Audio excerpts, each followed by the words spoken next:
Good afternoon and welcome to 2024 SCIAC Conference matchup of the University of Lerne Leopards versus the University of Redlands Bulldogs. My name is Zachary Gretsch, alongside with my good mentor, Nate Rodriguez. Nate, it's good to have you back. It's good to be here, Zach. Calling games for the Leopards feels like second nature.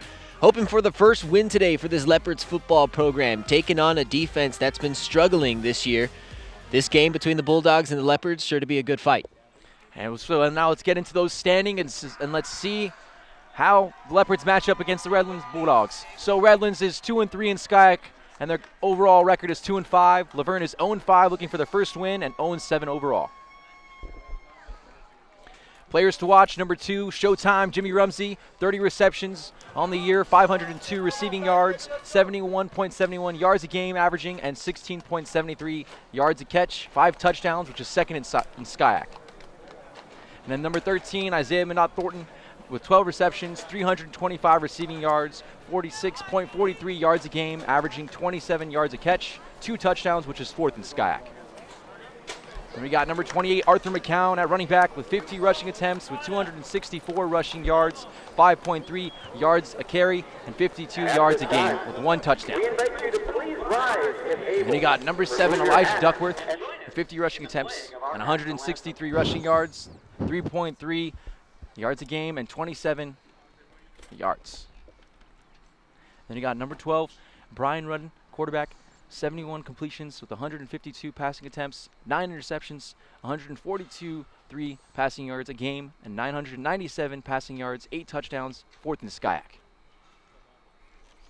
Then you got number 17, Delonte Moore, outside linebacker, 66 tackles, which is first in SCIAC, 2.5 sacks. And then number 24, Vincent Cepeda, DB, with 62 tackles, which is second in SCIAC. We got for Redlands, number 19, Cal Breen, receiver, with 15 receptions, 11.53 averaging receiving yards a carry, and 173 receiving yards, 24 receiving a game, and 1 touchdown. You got number 21, Grant Cheney, with 10 receptions, averaging 13 yards a game, and 138 receiving yards, and 19 yards a game. You got number 4, Calais Alicia Arambos, running back, 67 rushing attempts, 3.3 yards a carry, 261 yards, and 37 a game, 3 touchdowns. And then number 16, Isaiah Alvarado, with 37 rushing attempts, 6.5 yards a game, and 242 yards, and 34 a game, and 1 touchdown. And then leading their offense, number 5, Jaden McKee, quarterback with 58 completions on 130 passing attempts with 11 interceptions, 664 passing yards, averaging 94 passing yards a game, and 3 touchdowns. And then for their defense, they got number 0, Craig Hunter, linebacker, 46 tackles, 1 sack with 2 interceptions, and number 5, Lawrence Williams, with 33 tackles.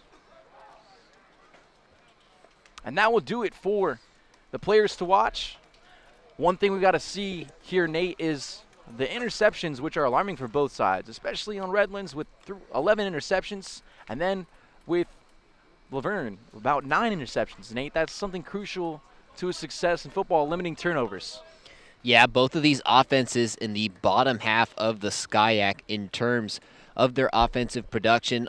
The picks are going to be something to watch, but this Laverne offense has really turned a corner this year. Last season, they picked up their 2 wins, which obviously isn't a lot from the outside looking in. It is more than 0, this Leopards team looking for their first one, but you've noticed they've scored at least 2 touchdowns in every game. The offense is doing their part. It's the defense, which is worst in the conference, that's really not holding up their end of the bargain. And that's a lot of just missing alignment and gap spaces, Nate. People don't understand on the defense of filling their run gap assignments, which gives them gushing yards against them in that running game, allowing a lot of yardage allowed, and even in the passing, when they feel like they have the running game contained, then the passing yards and the passing game just comes and explodes on them as well.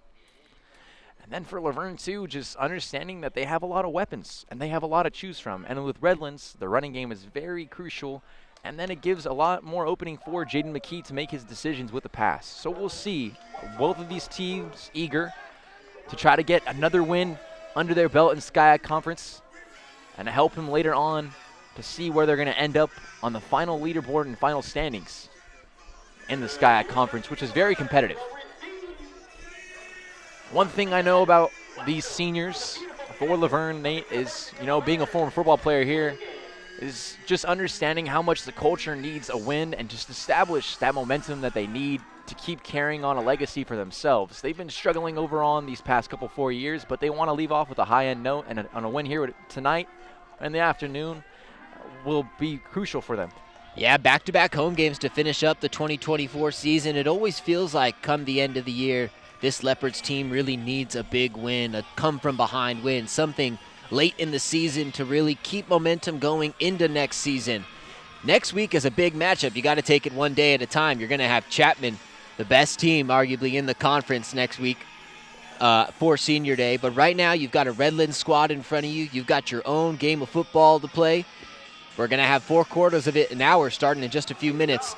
Going to be a good game.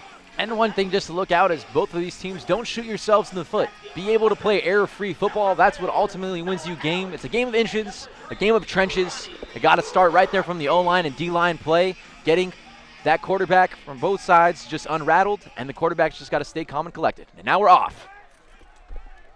Now Ronald Rupke takes it. He's going, moving past defenders. Gets tackled around 10-yard line, excuse me. Yeah, going to be tough to see the field from our vantage point. Redlands in their white jerseys. They'll be on defense to begin the game. They kicked off to Laverne in the green jerseys, who are moving south down the Ortmeyer Stadium turf. They'll be on offense to start the ball game, but it's going to be pivotal for the Leopards offense to really get going on a strong foot. A first possession ending in a score would really set the momentum. Definitely here. 1st and 10, ball on the 12. Just about to start. Laverne on offense. Quarterbacking that offense is number 12, Brian Rudden. Now passes it right to number 18, McKenna Ramos-Kamaka. Good thing he is healthy and he's playing. Nate, I saw him on crutches earlier last week. The man is an Iron Man for this squad, and he did it right there. Yeah, we were talking pregame, Zach, you and I, about whether or not Ramos-Kamaka was going to be playing in the game. You said you saw him around campus, kind of on crutches. I didn't see him. That was you, but you can see he's healthy, ready to go today. Brian Rudden also getting the start under center. We'll see if he can really manage this offense downfield to start. Now it's going to be 2nd and 2, ball and 20. 2nd and 1. Little bubble screen right to. Trying to get it to Julian Martinez, I believe. Falls incomplete. Rudden's been quick to release the ball both times. Not sure if Martinez was exactly open there on the near sideline. This Redlands sideline completely covering the action in front of us. It was a low pass, however. Yes, it was. And a lot of pressure in his face, I believe, or he was just rushing that footwork. You got to stay calm and collected if you want to get these completions early. 3rd and 1. Ball on that 20. Now, roll out, and it's intercepted. Number 24 for Redlands. Gets tackled, and that's a crucial thing. Like I said, error-free football did not check on that list, Nate, and that's going to hurt Laverne and set up Redlands. These two teams came into this game with the most interceptions thrown amongst any teams in the SCIAC. Now Laverne tied with Redlands for the worst in the conference in that statistical category. Not how you want to start the ball game. Pass was intended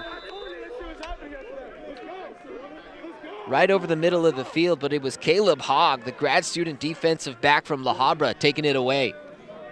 I understand why they went play action there, but at the end of the day, if you didn't see him, you live another day, maybe even try to go for it on that 4th down, but obviously now it's Redlands. Under center is number 5, Jaden McKee, now in motion. Handed off right to his running back, Isaiah Alvarado.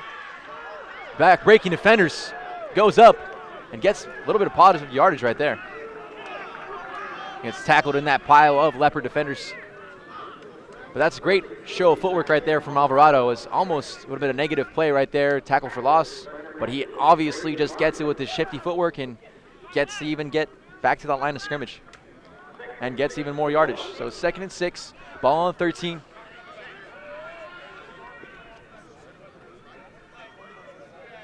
And it gives it back to Isaiah Alvarado. And Alvarado going down that sideline. Alvarado just having his way with the Leopards defensive line coming into this game. That was going to be something to watch, how well Redlands can march the ball down the field. And he gets first down right there, Nate. And one thing about this, I'm going to tell you, when you see his under center team, very heavy run, almost like a wing T type formation. It's like a couple of high schools down the street, like San Dimas. You get that misdirection, it's going to be hard to stop this Redlands offense. Another motion right there, low snap. McKee gives it to Alvarado. Alvarado goes in, gets tackled right before that goal line. Redlands really gifted that some pristine field position to start the game. Yes, and the ball will be on the 2-yard line, 2nd and goal. Practically in the red zone with the interception. And I'm going to make a bold statement right here. I think they give it right back to Alvarado. He punches it in.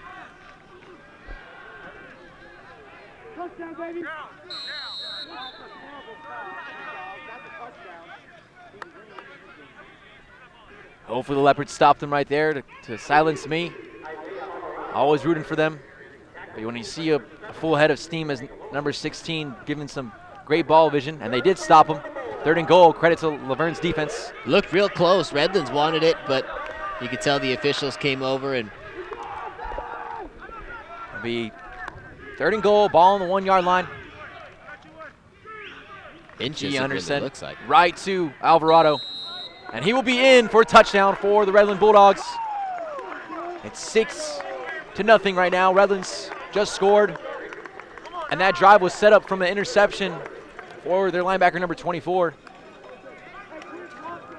Crucial errors lead to that Bulldog score. And now at the point after, number 90. Isaiah Alvarado just putting it in. Sorry, Zach, but doing a great job coming off the interception. McKee was handing it off to Alvarado for the 5 plays that they used, and he was able to just march it on in. Now Petrusic's point after is good.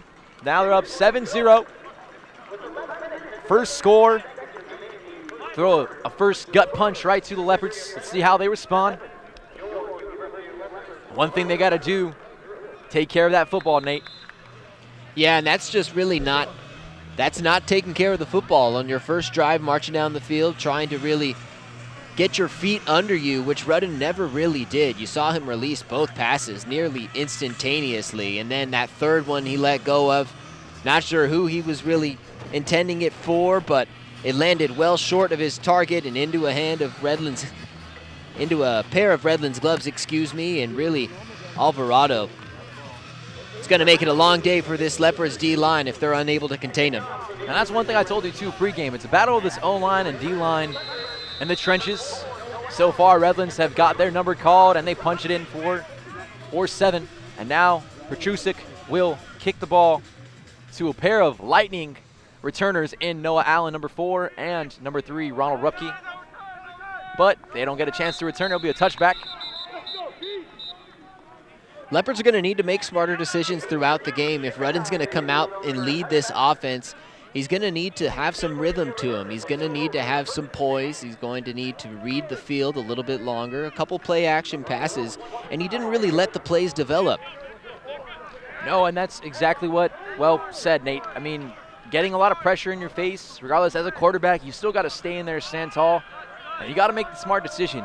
Whether to live down another day, and it's going to be all up to Rudden in that offensive line to try to demonstrate the victory for Laverne. Now a handoff to number 28, Arthur McCown. McCown's going to be a key piece for the Leopards today with top 5 SCIAC rusher. He's going to do a lot of the heavy lifting for them on the ground. It's up to the Leopards offensive line to help create some holes for him. Get McCown some space so he can march down the field. Without an effective McCown, I should say, the Leopards are going to have a long day offensively as well. And it's even surprising I couldn't see his number 8 jersey, but it's actually 29. Malcolm Perry, regardless. Any running back there needs to be effective. In fact, indeed. And there, Perry gets another carry, gets pushed and tackled. Bulldozed by that defensive line. Be 3rd and 5. Ball on 31, or 3rd and 4, excuse me. Ball on 31.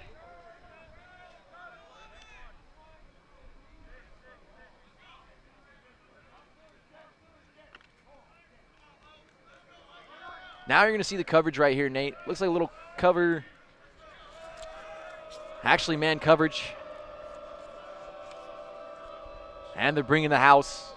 So definitely you want to pass in this instance. You're going to have to. Quick pass right there to number 2. Showtime, Jimmy Rumsey. See where they line it up. And it's a first down for the Leopards. That's what Rumsey's been doing all year long. That's why he's number 2 in SCIAC with yards, man. I mean, he understands to be quarterback friendly, to be there when his quarterback needs him.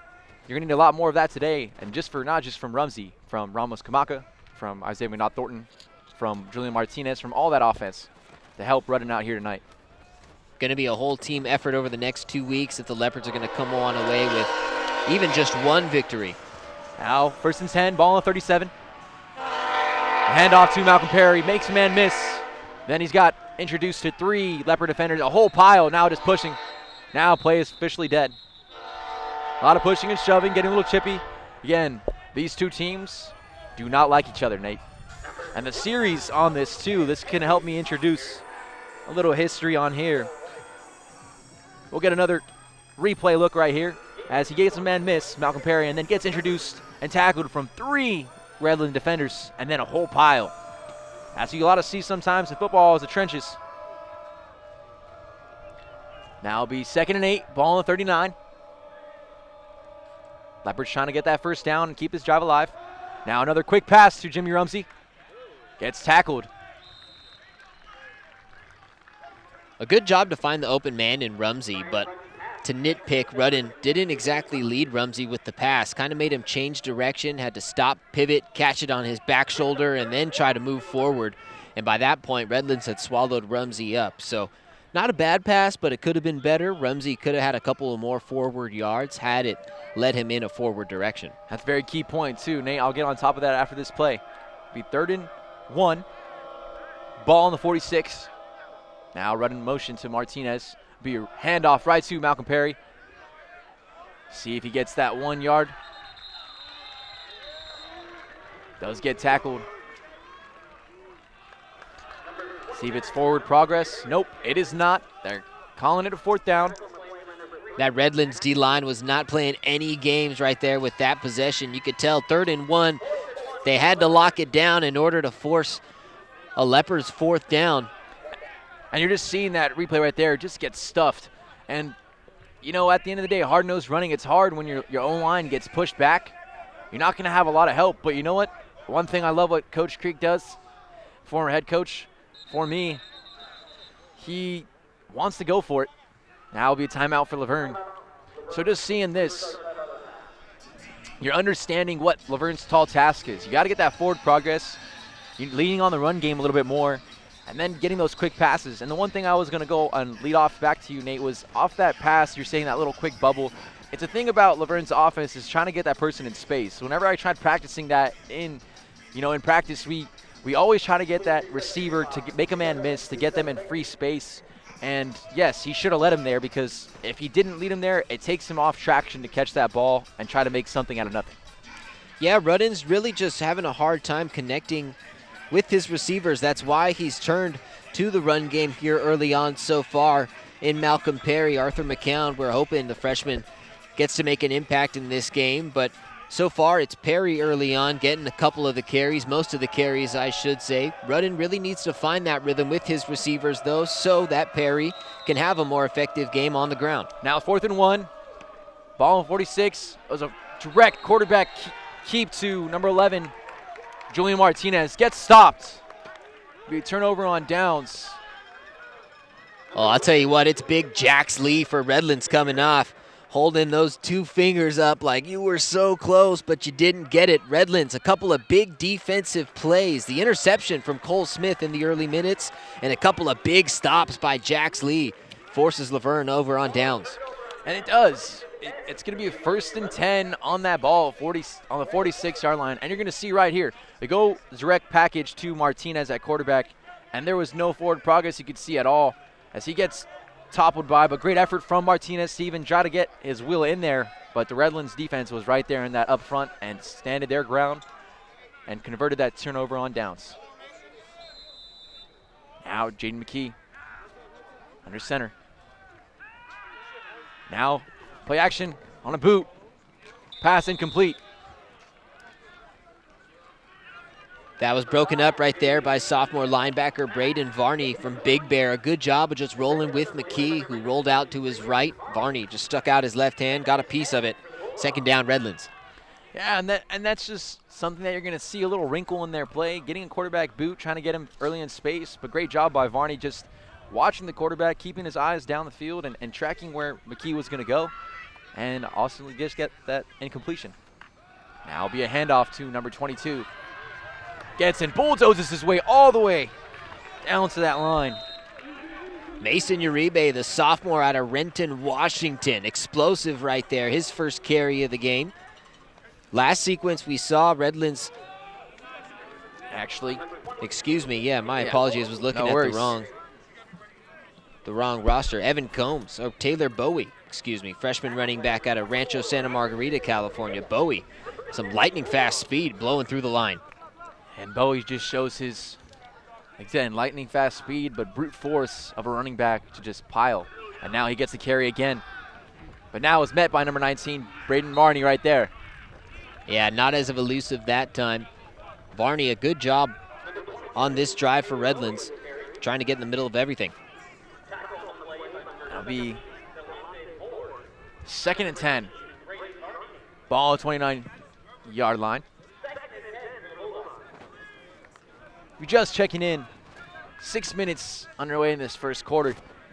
Laverne had a crucial interception, and it led to a Redlands Bulldogs score. And now the Bulldogs are back to drive. And Bowie just having his way. Again, that rushing attack for Redlands is one of the key successes to their offense. You can see it early on. And it just shows their dominance that they brought here and eager. Now the Leopards have to find some answers on the defense. Again, it's hard to play on a sweep pass like sweep in that formation. Get some outside play. It'll be 3rd and 3 for the Bulldogs. Ball at 23-yard line. Crucial play for the Laverne defense right here. If they're able to get a stop, it might make Redlands force a play on 4th down. And he catches it. That's good enough. Maybe not quite.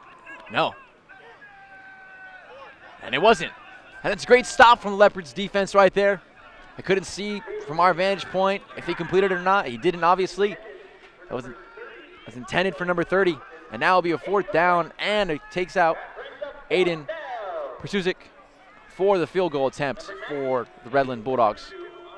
Yeah, we're stuffed right here behind this Redlands sideline, so hard for us to see where those chains are and any action right in front of it. But a long field goal attempt here. Now the kick is no good. Pushed far right. The Leopards take a stand, make it right, and that helps them for their momentum switching to their side and their offense for a chance to get on there. And that's something that's crucial for them. Let's see how the Leopards offense dials it up and gets it and try to tie this ball game up. Yeah, that's a gimme right there. You, as an offense, you're thanking your defense for getting you a stop. You're keeping the game in a one-possession game. Now Laverne has a chance to go out there, cut into this 7-0 lead. For Redlands, that's tough because Bowie came onto the field. He looked like he was about to really make something happen for the Bulldogs, and offense just couldn't get it going. Now 1st and 10, ball at 25-yard line. Laverne, Rudden, quick pass. And it's another interception. I can't see the player, but it's interception from Redlands. I'll tell you what, miscommunication either on knowing that he's going to throw the pass right to him, but miscommunication from his tight end and from Rudden. They just seen him walking off the sideline, but again, that's another blow to the Leopards just shooting themselves in the foot, and it gives them, now we'll see a replay. Just sees it, miscommunication. It's an interception from number 13 for the Bulldogs. Luke Matt Lissing, DB, grad student, makes the play for them in that interception. Now Redlands back off on offense, number 5, in the spread formation, the shotgun. Quick pass.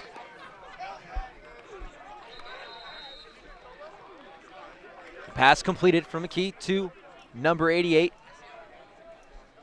Well, that's 2 Redlands interceptions now, and I'll tell you what, you could tell this Bulldogs defense spent the week watching a lot of film. They can tell Brian Rudden's move before he even makes it, even if there was miscommunication there between Rudden and Julian Martinez. Obviously, Martinez went for the block. Rudden, that was his primary target, so they're going to have to go back to the sideline, figure out what's going on with the offense, try to get everything, again, in rhythm, it feels like, are the 2 words we're using most today. No, definitely there. Nate, now is a run from Isaiah Alvarado. Getting positive yardage.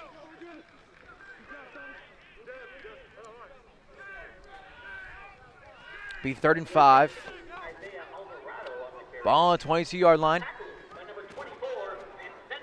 The worst part about it is that the Leopards defense did a great job to make sure Redlands was stopped in great field position. Obviously, they brought the field goal unit out. They couldn't make the field goal attempt from deep. Now kind of in the same spot. If you can come up with a big stop here, you force the kicker potentially back out with a little bit less confidence. Another good chance for the defense. Now Alvarado was a 3rd and 3. Now goes for further progress all the way for a touchdown for the Bulldogs. Isaiah Alvarado has his way here so far in this first quarter. Has made some elusive plays. Credit to the O-line, because when a running back's playing that good, it means the O-line has their way in those trenches. And now it's another score for the Bulldogs. And again, it's another drive that ended in an interception for Laverne that set the Redlands back into that red zone territory. And now Prasusic up for the point after.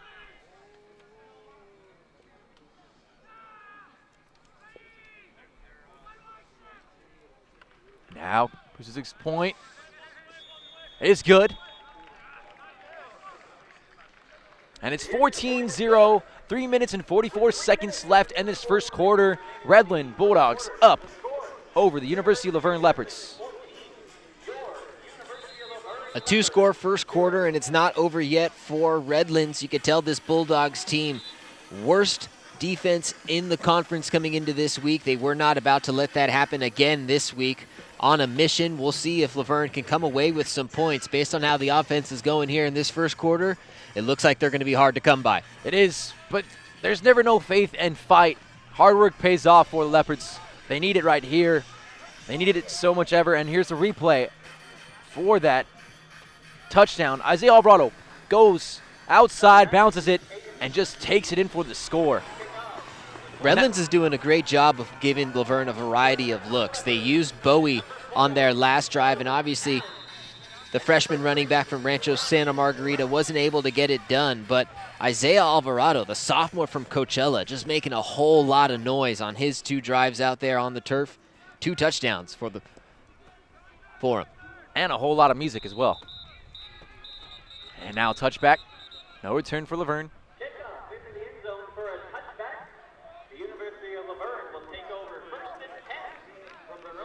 It'll be 1st and 10 on the own 25-yard line for Laverne's offense. Laverne needs something to go their way. And it's a resilience test early on in this first quarter for these Leopards. And now it'll be 1st and 10, ball on 25-yard line. Running the shotgun. Hands it off to number 21, Josh Hernandez, a good buddy of mine. Get some positive yardage. Laverne has wanted to utilize the play action so far today, but with Rudden struggling under center, it's kind of hard to allow the play action to become effective. But the more they can establish even just small marginal gains downfield, the easier it'll become to find players in open space like you were talking about, Zach. Exactly. 2nd and 6, ball on 29-yard line in the pistol formation. Hernandez right behind it, gets the handoff from Rudden, gets up there. Another positive yardage for Hernandez. It's good to see Josh Hernandez out there. Testament to his hard work he actually switched from wide receiver, Nate, to running back. And he's had a really good success as that as well. He played running back in high school. And he is bringing another versatile player for the Leopards offense. Well, obviously, any collegiate level is a step above high school, but the Division III level is a great chance for a player that, comes in as a wide receiver to kind of develop at other positions as well. You're playing with a lot of guys that are trying to be jacks of all trades. Exactly. Now Hernandez to running back. That looked like a wide receiver getting stuffed by a defensive lineman. He actually came in as a running back, switched to wide receiver, back to running back, so he played regardless. He played slot, but anyways, there, like you said, he got stuffed. But again, that's the O-line as well pushing, and that's a 4th down. 4th and 6, ball on 29-yard line. And you're exactly right. You can't point your finger to the running back. It's your entire offensive line that's got to try and help that forward progress. Laverne's just not cutting it.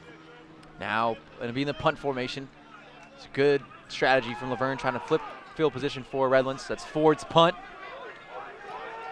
It's bouncing. Now the ball will be placed right around the 33, 34-yard line, 33-yard line. That was a friendly bounce for sure. Skipped about an extra 10 to almost 15 yards. Bounced kind of closer to about midfield, but you could tell, about 33 for in Redlands' own territory. And that's one of Ford's best punts of the season. And one thing to know is actually the punts from Redlands, they punt a lot. And I'll go more over on in that stats later on in the game. But it's crazy to see. That's the first punt we've seen all here today.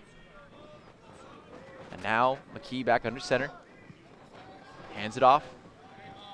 I think that's Bowie, I believe, number 22. Sure is. Looks like they're going to kind of flip-flop between Bowie and, excuse me, sorry, dropped your stuff, Zach. No My worries. stuff. Bowie and Alvarado. Number 91 is on the ground right now. That's one of my good old friends, Justin MacArthur. Might be an injury timeout. He's able to walk on his own power.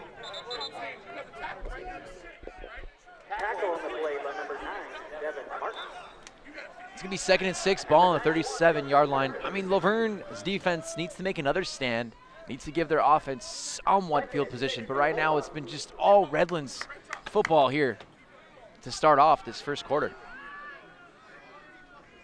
Now just winding down at this first quarter.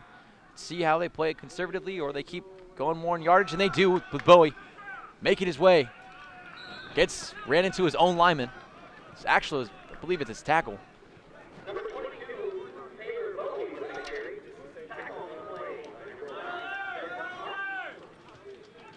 That'll be a 3rd and 5, ball on the 38-yard line. Time winding down. It's a great stop right here. If Laverne can get this stop on this Bulldog offense. You got to watch the quick pass. If I'm here in Redlands and looking at this offensive mindset right here, I try to see, hey, give maybe another run or maybe a quick slant. But he's going to take a deep shot. McKee goes to, and great pass breakup for number 1, Jamar Brown. Showing his versatility as that corner. Locked down right there on that island against number 81 for Redlands. It'll be a 4th down. And it was intended to get Caleb Northcroft. But Jamar Brown makes a stand. Yeah, great job right there by the sophomore defensive back from Hayward. Jamar Brown doing a good job just sticking with the receiver. Kept his eyes on the ball. Looked like maybe he could have had a chance to pick it, but nevertheless trying to break up the play first and foremost, and he did just that. No, he did. I mean, it's hard to play cornerback. It's probably the hardest position. People say it's quarterback, but actually a fake punt, and he gets it all the way. That's number 0, and he does get that first down. Caught Laverne off guard. Redlands just advanced there. The fake punt. That's by number 0. Craig Hunter, the linebacker, who does everything for them on defense. Now he just did it for them on offense. Here's a replay. Fakes it. Has a lot of room to run, and Hunter just goes and advances it.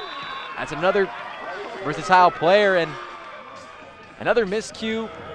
No, that's actually not even a miscue from Laverne. That's just a sneak and special play from the Redlands Bulldogs. That's a big-time player making a big-time play. Craig Hunter, the linebacker from Murrieta, he saw open space and he took it. There was nobody going to stop him. You want to talk about number 0. Put the 0 in front of him. 0 bodies in front of him.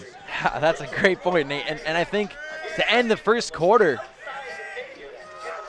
you're watching Skyac football on Flow Sports. Redlands 14 to Laverne 0 on LVTV and Laverne Community Television. Hi, I'm Peyton Manning, and I'm partnering with the American Red Cross this year to tackle blood shortages.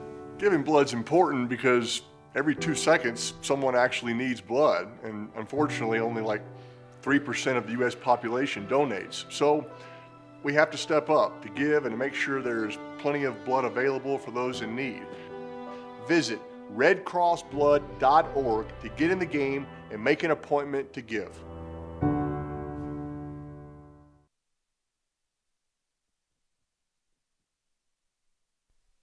Second quarter of this ball game, Redlands up 14-0 off a fake punt and a run from Craig Hunter, the linebacker. Gets some great yardage. Now is a hurt player for the Bulldogs.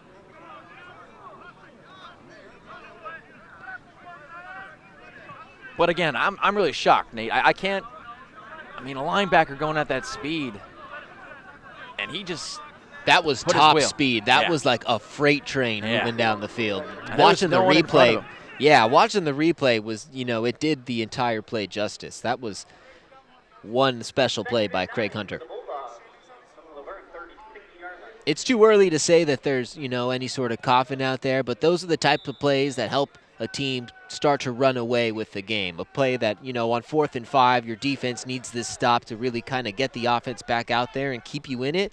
Now Redlands has a chance, 2nd and 9, to keep piling on if they're able to move the chains. And ball on the 36-yard line now to Isaiah Alvarado. Gets a gain about 4 to 5 yards. Number 16, Isaiah Alvarado on the carry.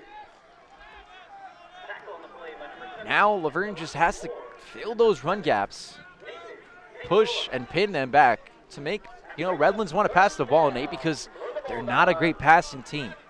They have 11 interceptions on the year. And that's one thing that Laverne needs to do in their game plan to try to stop this Bulldog scheme of just offensive attack. 35. Now there's a sack and a fumble. And I think Laverne got it. Yes, they did. They fell on it. That's number 96, David Cisneros. Big stop from the Laverne defense. And that sack, I believe, was by either Delonte Moore or one of his fellow teammates, but forced that ball out of play of McKee's hands. First turnover, like I projected it myself. Force the pressure off the quarterback. It happens.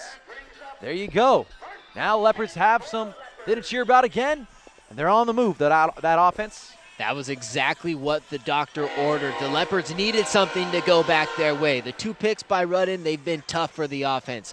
Game's still plenty of ball game left to play. It was only the first quarter. A couple of bad plays isn't going to define your whole game. What you do after those bad plays is really what matters. Now it's time for Rudden to go out there, make something happen. Now Rudden fakes it, play action. Pump fakes, goes, connects to McKenna Ramos-Kamaka. And there you go, making it happen on the first play. Play action, rolling left, Ramos-Kamaka in wide open space just past the 50. Every time you watch him get hit, knowing he's kind of feeling a little fragile, it's a little scary watching him get up, but he's the playmaker for this team. Exactly. They got 3 playmakers. They're like the Houston Texans offense. They got like Stephon Diggs.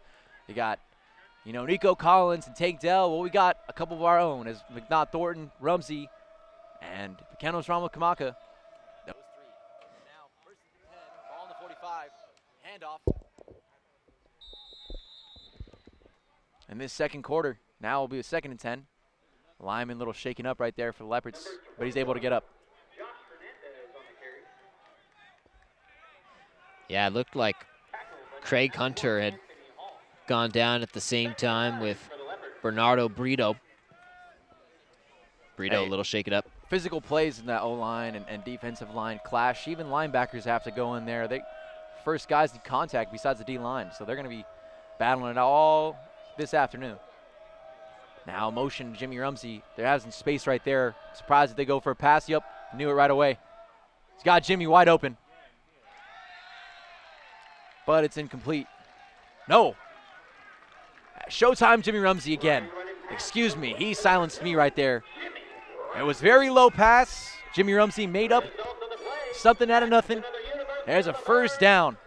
One thing about Jimmy Rumsey, he's so acrobatic. I don't know if you saw in the first part of the games early on in the season, made a one-hand catch, a snag. I mean, Jimmy Rumsey can do it all. Second is Skyak.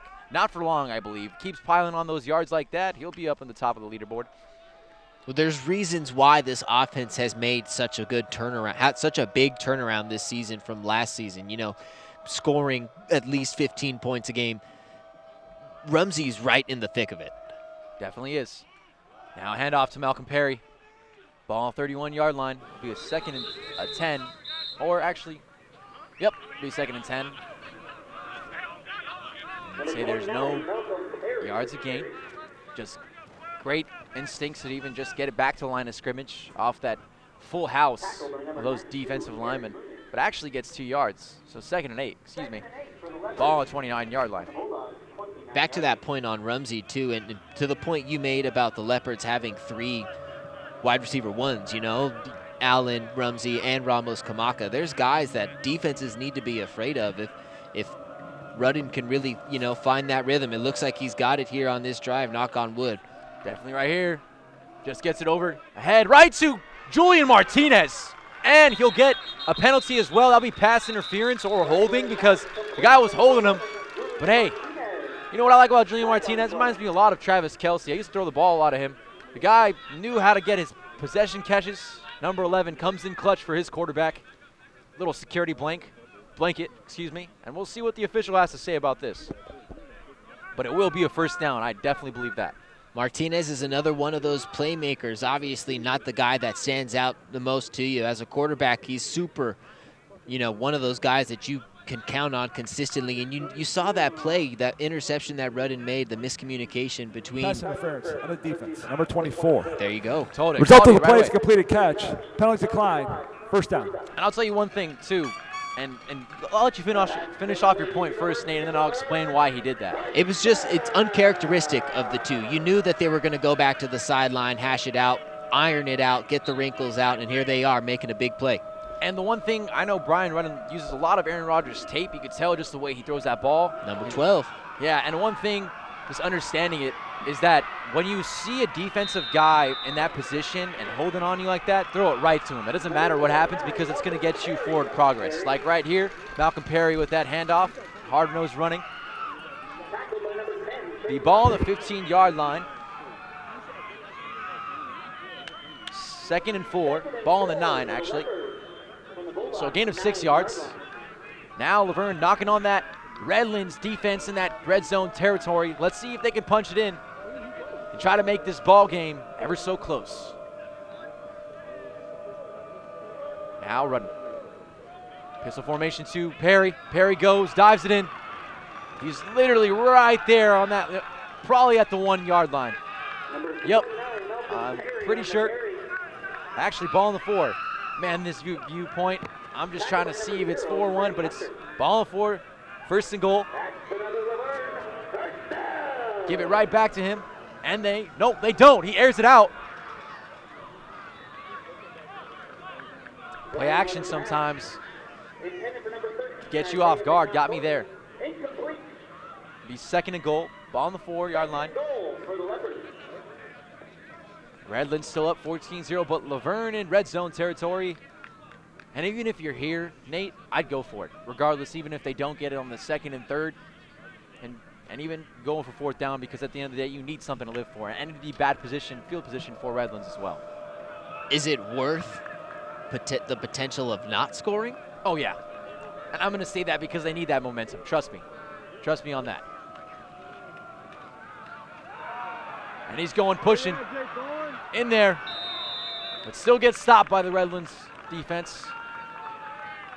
I'll tell you what, the way this Redlands defense is playing here within the 10-yard line inside the red zone, Laverne's really got to show something on this play, because I don't want to have to go for it on 4th down if I'm Coach Creek. Obviously, if you need the momentum, you think that's what's going to be best for your team, you do go for it, because that's what your gut tells you. That's your football instinct. But this Redlands defense is locked down here inside the 10. It is. Ball on the 3-yard line, excuse me. And it's 3rd down and goal. Wait, quick pass to Malcolm Perry for the score. Laverne on that quick bubble. And I thought in my head, why not get Malcolm Perry in some space? They did it right there. Counts it in there for 6. Now it'll be Jason Lopez but there's a flag on the play. And that sometimes is not always good, so let's see what the official says, because I'm not speculating any here, Nate. I can't. I don't want to do that. Too much pressure. It looked like the two teams were just getting chippy after the play, so we'll leave it to the officials.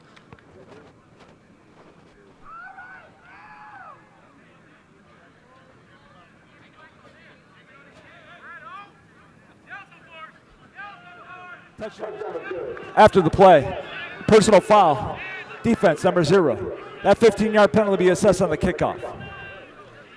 And I think that was Greg Hunter. Sure was. That got that first down for the Redlands early on, but now gets a penalty, and that'll be forced on the kickoff, 15 yards. But it's an official touchdown for Laverne. Momentum, swing, hopefully in their direction. Now Jason Lopez for the point after. You know how competitive juices flow. After Hunter made that play, he's got a target on his back by the whole Leopard squad. And so obviously playing defense, he's the key cog over there. Leopards made a play down in their territory, and, you know, they're going to let him know. So Hunter, he's going to be the face of that defense. He's going to have to wear it. It's up to him to stay more composed after the play and make sure that that flag doesn't happen. Mental composure is a crucial thing in every sport, because once you lose that, it'll be a long night for you. Now point after is good. Jason Lopez having a great season on the year. And it's 14-7. Leopards just scored. Now this ball game underway in this second quarter. Here will be a replay. Look at see a little play action, quick bubble. I can't tell you what the play call is, Nate, because I don't want to give it to former other SCIAC opponents, but we practice that a lot. And it's something that you do with a quick game pass in Leopard's offense. You got to get these guys in space. Those playmakers make it easy for you. You see Malcolm Perry right there. He scored it. And that's just beautiful to see for the Leopards offense. Got to get your guys some space, and the Leo faithful something to cheer about. Cutting the lead in half, 14-7. And now Jason Lopez for their special teams. You want to credit this man because he's came in here and he's done a terrific job. He's now going to be 6 for 9 on the year. Man's been pretty reliable for them, and now it has got them that point, and he'll be kicking it off for his kickoff and the return mans of the Redlands Bulldogs. Let's see what they can do. One thing about the Leopards return mans, though, Nate, Ronald Rupke took one to the house against Redlands when Laverne faced them at their house earlier on in the season. These Leopards receivers, they're special teams guys. They're electric. They are. Timeout, Redlands. First charge timeout at half. And you're watching SCIAC Football, Flow Sports, and LVTV and Laverne Community Television. Got 8 minutes and 45 seconds left in this second quarter. University of Redland Bulldogs up 14 to the University of Laverne Leopards 7. The Leopards just scored, got some life, scratching their way back into this ball game. Yeah, this was a game circled on the schedule for the Leopards, especially as the turmoil just kind of, the Leopards kept trying to trudge through it. But this is a game, you know, a defense you think you got a real good chance against. You want some momentum rolling into next week against Chapman. You need some momentum rolling into next week against Chapman. No, you do. And one thing, too, Nate, it's a winnable game for them. The record's I mean, they have 2 more wins on them, as Leopards have none, looking for their first win, but it's a winnable game because they know each other very well, study each other very well, and when you feel like you can be competitive against a team that's been struggling just as much as you, then you have to make it a dogfight and try to battle for it. I mean, it's going to be a tall task if they don't come out here with a win and try to face the second-best team in the SCIAC, Chapman University. Well, the Bulldogs fetty-whopped the Leopards last time, 17-38. So, you know, it's looking a little bit better here, 14-7 here in the second. If the Leopards can force another stop, get the ball back, and Rudden can kind of continue to fall into rhythm. Yep, and now we'll see Jaden McKee back out there, as he did get a fumble on his last possession. Credit to that Leopards defense, pressured by Delonte Moore, Vincent Zapata, Devin Martin, and the crew. And the fumble recovery from David Cisneros. Credit on that drive, ended in a Malcolm Perry receiving touchdown, and a confidence booster for Brian Rudden, who's a fighter. And I always want to see Laverne and Redlands in this matchup.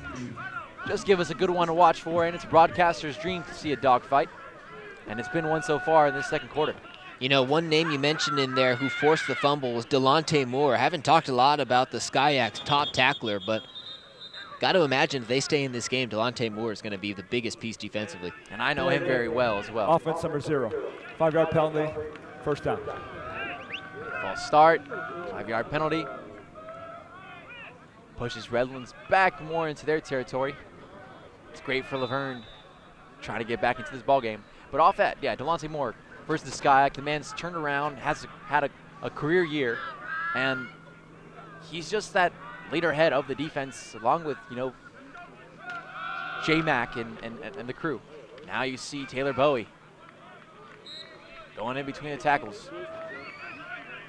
Gets tackled by number 19, Braden Varney.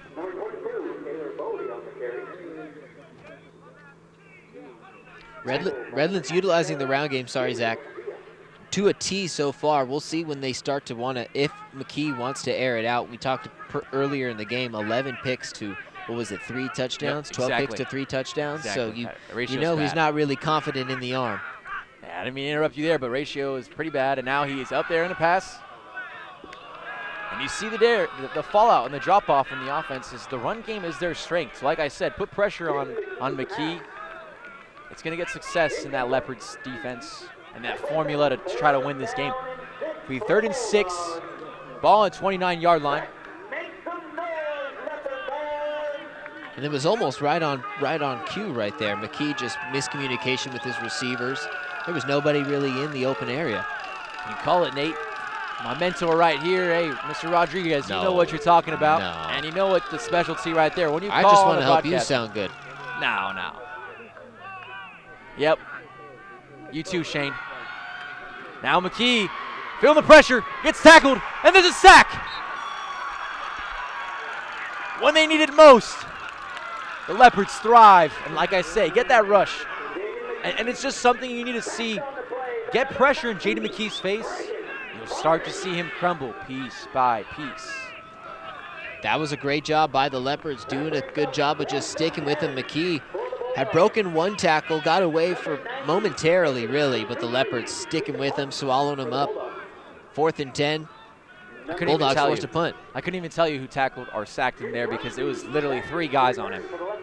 So the guy got just swallowed up. And now, it'll be the punt by Aiden Prusik. Statistician got Braden Varney.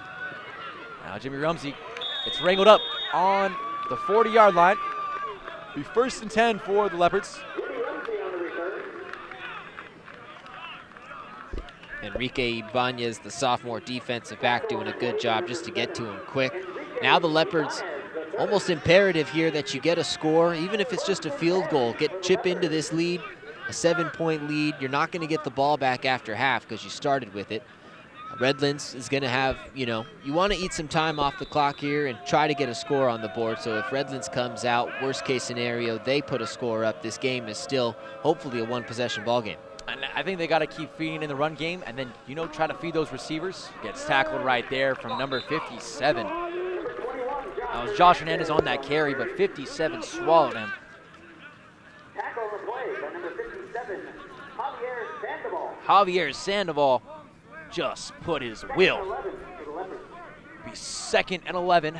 So loss of 1 yard on that play. Ball on the 39-yard line. You know what I want to say to you, Nate? At a quarterback perspective right here, you got to get the one-on-one matchups. You see Isaiah Minot Thornton. I put a cue right there to his face because there's no one in space to go stop that man as well. Comes on that slant route. See, I know that initiative. I knew in my head where I was going to go with the ball. Fortunately, didn't get a completion right there. But that was the right play call. Just got to get it there. McNaught Thornton is one of the playmakers, one of the guys we highlighted coming into the game, a player to watch, a top 5 SCIAC receiver. He hasn't really gotten involved in this game so far. You could tell Rudden feels comfortable going to Rumsey, going to Ramos Kamaka. He hasn't felt that for McNaught Thornton yet. And that one, not sure if that really helps you build confidence because obviously it hit his fingertips, but the pass, again, wasn't exactly in a pristine spot. Now, 3rd and 11, ball on the 39-yard line. Shotgun. Rudden feeling the pressure. Just got to throw it away. That was a smart play by Rudden. Because at the end of the day, we already seen 2 interceptions here. You got to live it and just trust your defense who's been playing on a roll so far, back-to-back drives. And now we're starting to see him play a little smarter. I know he didn't get the completion there, but hey, he understands. Now it'll be Colton Ford up to punt for the Leopards. It's Not only that the 2nd punt of the day, I believe. Not that it should matter, but I wonder if the train passing by in the back had any added pressure on the quarterback. I know you're supposed to block it out and your focus takes you to another level, but that feels like another presence almost coming at you, loud in your ears, already trying to kind of, avoid the defense. Yeah, you're right. And there's a fair catch from Joseph Rosales, number 6 on that. It'll be ball, 1st and 10 on the ball on the 28-yard line. 6 minutes and 16 seconds. It's a cloudy day here in Laverne. Feels good for football, though. Saturdays are designated for college football. Feels like some nice weather to be out here. There was a possibility of raining as well, but I'm glad not, as sometimes that can affect everybody here in the stands as well. That can affect all Californians. How about that? Absolutely. Now, rushing attack that ultimately moves the chains for Redlands. And that's number 4, new running back for the Bulldogs. Khalil Osia Amrabolets, running back senior, 5'10", puts his mark on the game and moves the chains for the Bulldogs. Ball will be 1st and 10 on the 39-yard line. Olicio Ramboles out of Westfield, Indiana, went to California School for the Deaf. Wow. And now he's up there again. These brute forces of a 3-down back. Almost gets another 1st down.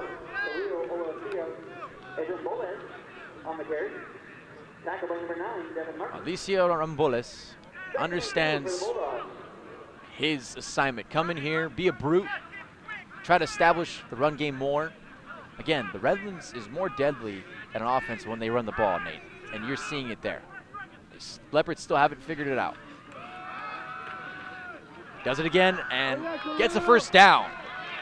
And the tough part about this is now the 3rd different running back that Redlands has shown Laverne. They're going to go back into the halftime break, and they're not going to know really what to expect to cover coming back out. You have to prepare to cover all 3 running backs. So they're trying to really keep the pressure on Laverne, make their defense make plays.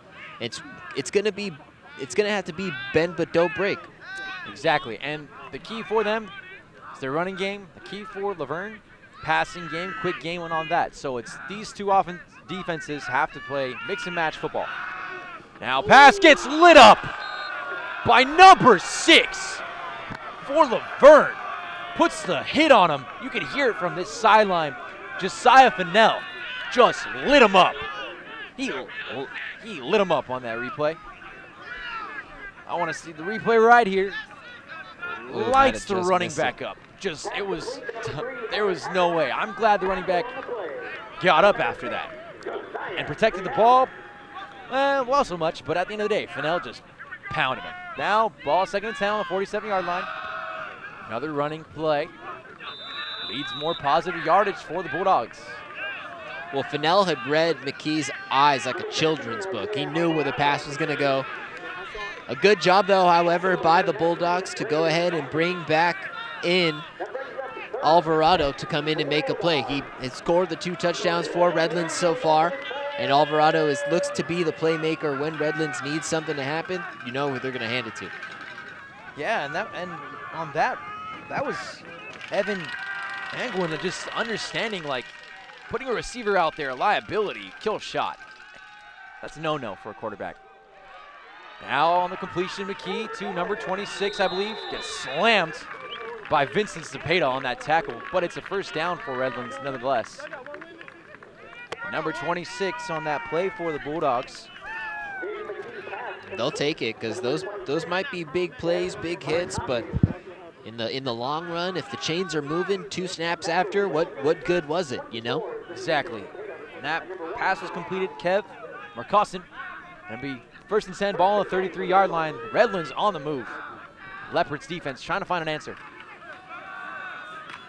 Now, number 4, Alicia Aramboles, just putting his will out there. Still getting yardage. And these 3-4 yards per carry, even 5, that's what ultimately moves the drive and wears the defense out, Nate. It adds up. Obviously, it's going to take 2, 3 of those 3, 4, 5-yard runs to get the chains moving, but those 2, 3 runs, they wear down your defensive line. This defensive line for the Leopards already not a strong suit. Gonna be a 2-minute warning. So Redlands playing to their strong suit against their opponent's weaknesses. Credit to the head coaching staff. Yeah, and this will be the 2-minute warning. You're watching Flow Sports here on Sky Football, LVTV3, Laverne Community Television. We'll be right back in just a moment. Never mind, we'll still be here. Try to give them a little rest, but at the end of the day, look, the Leopards need to fill their assignments, Nate. They need to understand how to stop this rushing attack. If you saw when McKee had the ball and passing, regardless of that play right there, you could tell that he does not like doing that. No, he doesn't feel confident in himself to throw the ball, to find a target, and to find a target successfully. This defense, you know, Laverne will take the ball away from you. They can force a turnover. They can get you off the field. This defense can play. There's some stars on this defense. It's cohesively, can they gel as a unit on any given day? And that's been the issue, Nate. Like you said, that's a great point that I've been trying to say for a while too, is how do you gel this team together? Star-studded team, how do you play as a team? When you play as a team, then you start to see success. If there's a lot of individuals on that team, then it feels a difference. But and the individuals more on the run game assignments. It's not just in the passing, because in the passing game, they can match up with about anybody in the conference. And then I think understanding that is, once you get that knowledge and just keep, you know, taking away the run game, then it's a lot for a defense's, you know, ability to play football. Now it's 2nd and 4, ball at 27-yard line. University of Redlands trying to get in red zone territory. Now Rambolis pushing his way.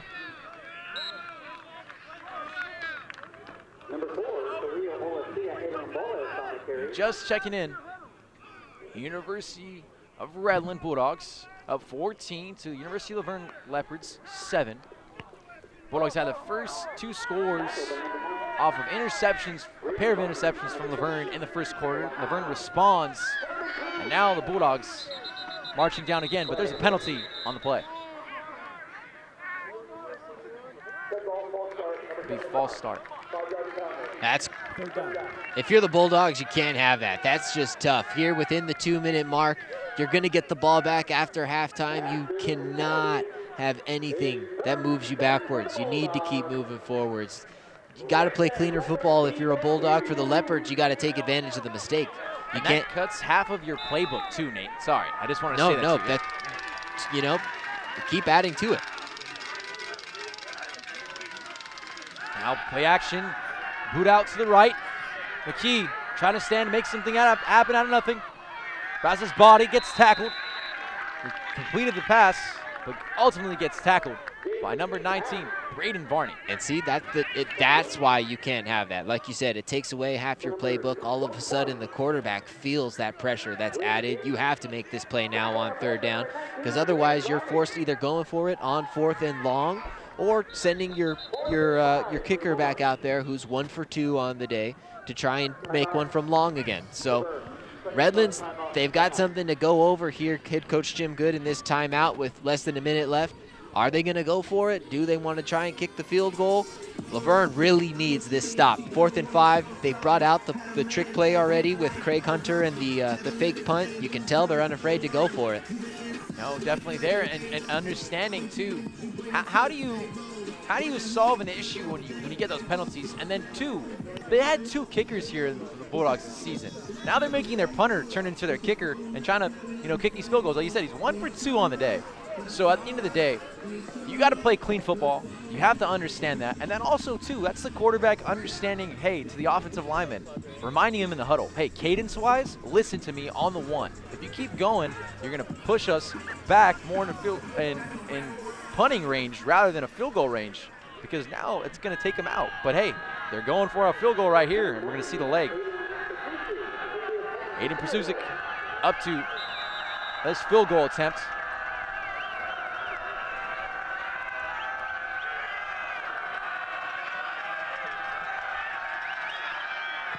Kick is no good. 53 seconds left in the second quarter. That's another momentum swing for Laverne. A miss by Aiden Prasusic, number 90. And at the end of the day, hey, Laverne just survived another bullet. As poorly as this game started in the first quarter, allowing 2 touchdowns, Redlands has not shown much in this second quarter, or really, Laverne's defense has shown a tremendous amount. This team has bended, but not broken so far in this game, and that was what they needed. Offense has less than a minute to try and make something happen. Obviously, you go for it as much as you can, but you got to make sure you stay crossing your T's and dotting your I's defensively to keep your offense in the game. Give them as many chances as they can. Now we're going to see if Laverne plays aggressive or conservative. And we'll see. Redlands gets the ball back after the half. I would have thought that, they'd play a bit aggressive, but they've used 2 timeouts. Looks like they'll just want to kneel it out. But it's an also ultimate thing too, Nate. It's like if you're trusting your defense to make plays, they have here. I mean, momentum's kind of crawling back to the Laverne Leopard side. Yeah, and does this lull it out? I'm not 100% sure. Obviously, Coach Creek feels a bit more comfortable just going back to the locker room, going over, the first half with the squad and what the second half, what they want it to look like. I think this first half was a successful first half all in all for the Leopards. It obviously didn't start the way they wanted it to, but you come out of the half, you really on a 7-0 run, right? You scored 1. You didn't allow the offense to score. Momentum still feels like it's on your side. Definitely there, and we'll see. You got to get more error-free football from both sides, and we'll finally see the conclusion in the second half. And at the end of this first half, the score is Redlands 14 to Laverne Leopards 7. You're watching SCIAC football on Flow Sports, LVTV3, Laverne Community Television. And one thing just want to wrap up too, Nate, is will we see a lot more of spreading the ball for the wide receiver ones? I'd have to imagine that, Rudden takes the halftime break to talk to his receivers, to get with his quarterbacks coach, to get with Coach Creek and really formulate a solid game plan to get on top of this conference worst defense. We have to go back to that. This is the worst defense in the conference in the Redlands Bulldogs. If you're the Leopards, you got to take advantage of that. 1 score in the first half is okay. At least you got you on the board, but you need multiple in the second half, obviously, if you're going to want to come out on top. No, definitely there. And then for Redlands, they just got to keep going with that rushing attack. Make these linebackers for Laverne play their hardest football they played their life. And they have to understand, when you keep running that ball, you go towards the play action, and then it opens up your pass game a lot more. And that's something that you keep going towards, these nail-in of a game and how close it is. That's what's going to show you the success of formula from either side. But, I mean, at the end of the day, too, you have to understand, shooting yourselves in the foot, that hurts on both sides, and it's hurt them on both teams here in this afternoon. Yeah, Laverne wants to get rid of that goose egg. They'll have to continue playing clean football. That first win is obviously the hardest one to get. It sucks when it's at the end of the schedule like this, but, you'll take anything you can get at this point. Definitely there, and it'll be a momentum shifter for them. But at the end of this first half, it's the University of Redlands 14 to the University of Laverne Leopards 7. And we will be back, and you're watching Skyac Football on Flow Sports, LVTV3, and Laverne Community Television.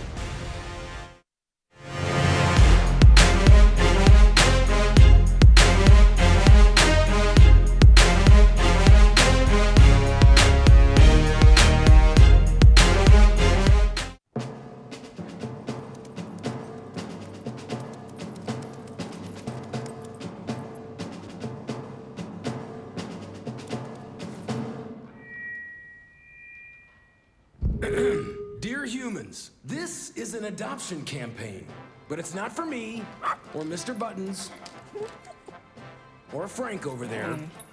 It's for you, humans. This is a call to humans to adopt our movement, to adopt our cause. This isn't just about saving one of us. It's about saving all of us. Thousands of lives, every single day. It's about support for every one of us four, and sometimes not four-legged best friends, waiting to meet a best friend of our own. With Best Friends Animal Society leading the charge. Shelter by shelter. City by city. We can save thousands of pets each day. Join us. Together we can save them all.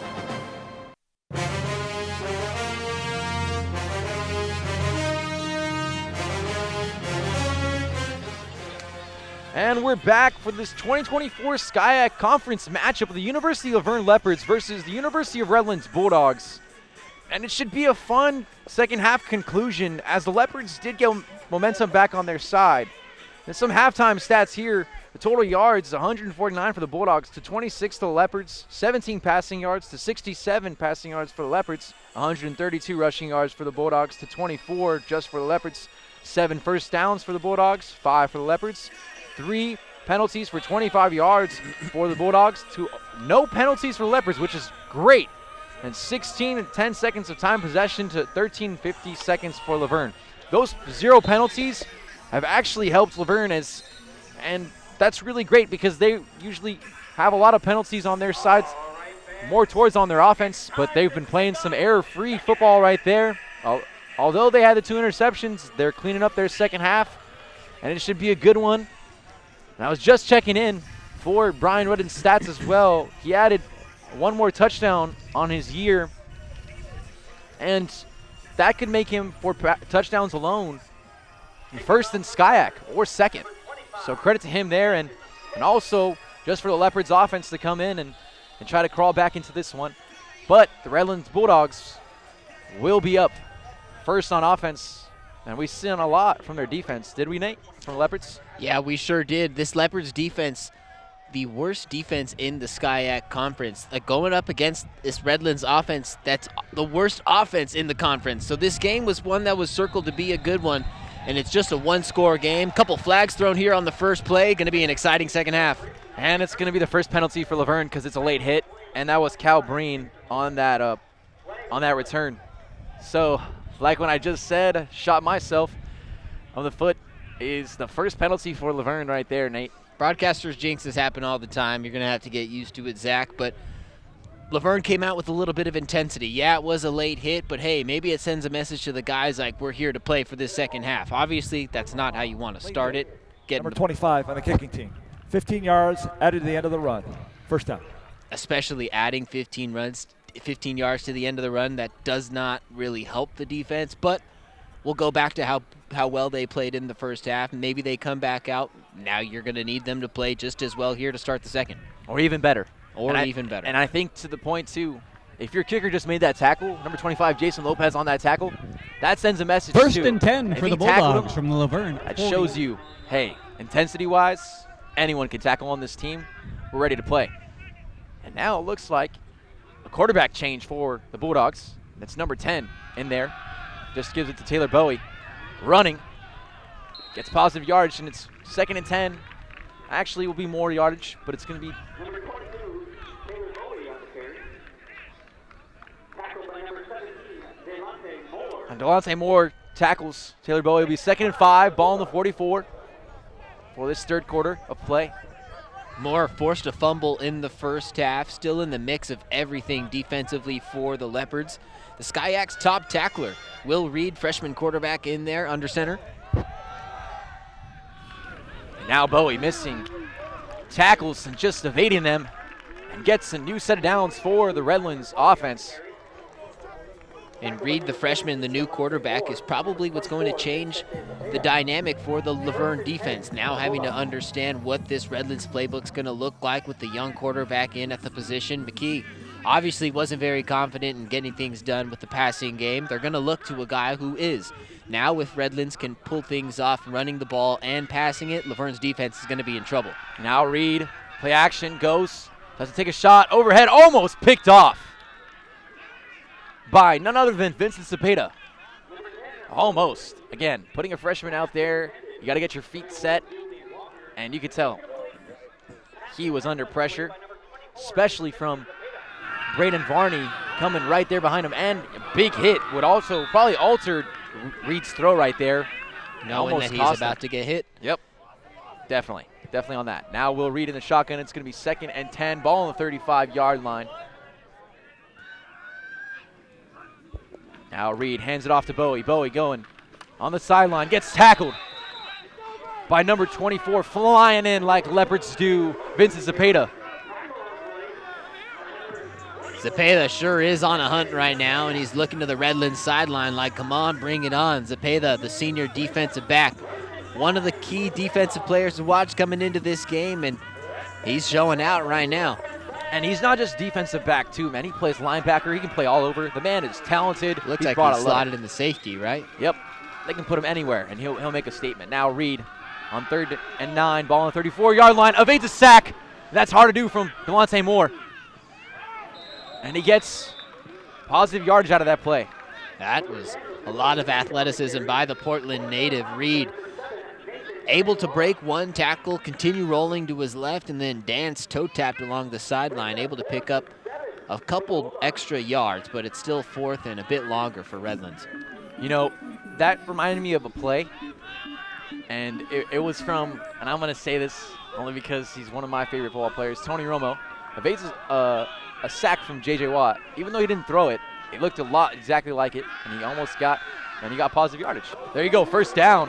It was a dart from Will Reed. Extends the play. And he gets it for the catch on number 19, I believe. Cal Breen.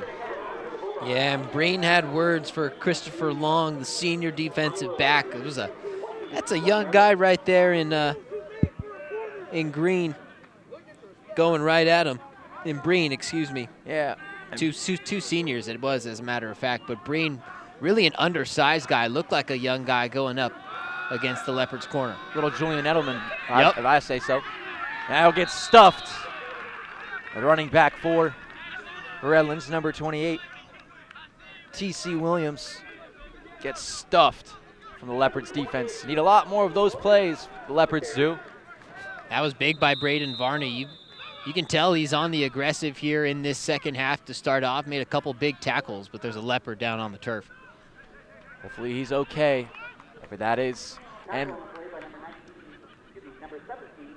that's Delonte Moore, I believe, that's on the floor. Can't afford to lose him. One thing I want to say, too, Braden Varney, you kept talking about him, Nate. The man's been all over. This is probably his best game of the season. He has 10 tackles. 10 tackles here today. And Vincent Cepeda leading the tackles with 11. But Braden Varney has put his staple on the game. He's done a lot of work, and he's hurried McKee and Will Reed as well, and their running backs as well. Now, Will Reed in the pass. Takes a deep shot. Vincent Peta guarding him, like I just said. Safety, linebacker, doesn't matter what Zapata plays.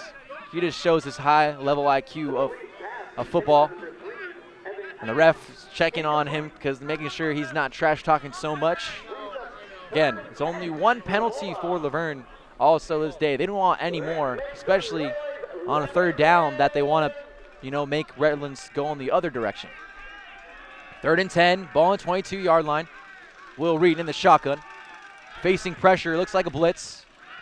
Nope, it's a run. Gets tackled, though. It's a 4th down stop for the Leopards. It looked like a blitz, but they shifted it, and the offense rearranged it, but on that run, and that was number 30, I believe. Dio Robinson. And he felt that pressure, definitely. Well, Will Reed really trying to make something happen after showing that athleticism, keeping the drive alive for Redlands. He was able to drop that ball down the field, and now he's got 4th and long. They're going to go for the field goal. And Aiden Petrusik now up to take another field goal attempt. He's missed a couple here today. But this one's good. That's why you come up early. He came up early today out of halftime to practice more of his kicks. Paid off there and extends the Redlands lead now to 10. It's 17 University of Redland Bulldogs to University of Leopards, 7. And this third quarter of play, just 10 minutes and 25 seconds left. Those 15, the 15 extra yards at the beginning of the drive kind of was really what set Redlands up for the score. Obviously, they were brought back a little bit by mistakes of their own, but those 15 yards were costly. It's just one of those freebies that you can't afford to give a team. No, exactly, Nate. And I think the one thing we have to understand, too, any penalty hurts you in the long run. 15 yards is the crucialest one because it helps you extend and gives you basically an extra first down on that play and a free first down and then some more. First down and a half. Yeah, exactly. And I think that's something that if we look back onto this game, could it be a decision maker? Who knows? 1.5 possession game. As of right now, it definitely would be. Now Noah Allen on the return. Speedster man. Gets leveled though. But he gets back up. And that was number 4 on that hit. 4-on-4 crime. Yeah, Khalil Alicia Arambos, the running back, played some special teams right there. And man, oh man, weight room time, huh?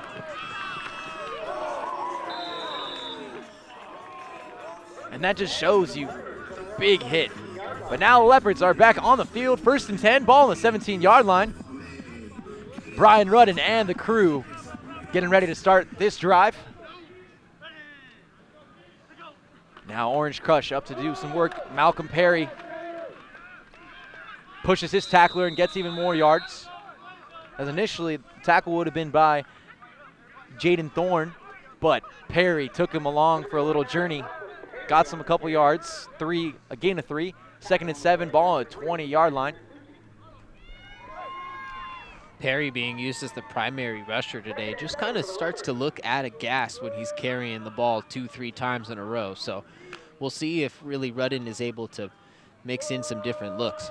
One thing too, Nate, McCown is the 3rd leading rusher in Skyac. And I'm surprised he's not out here tonight.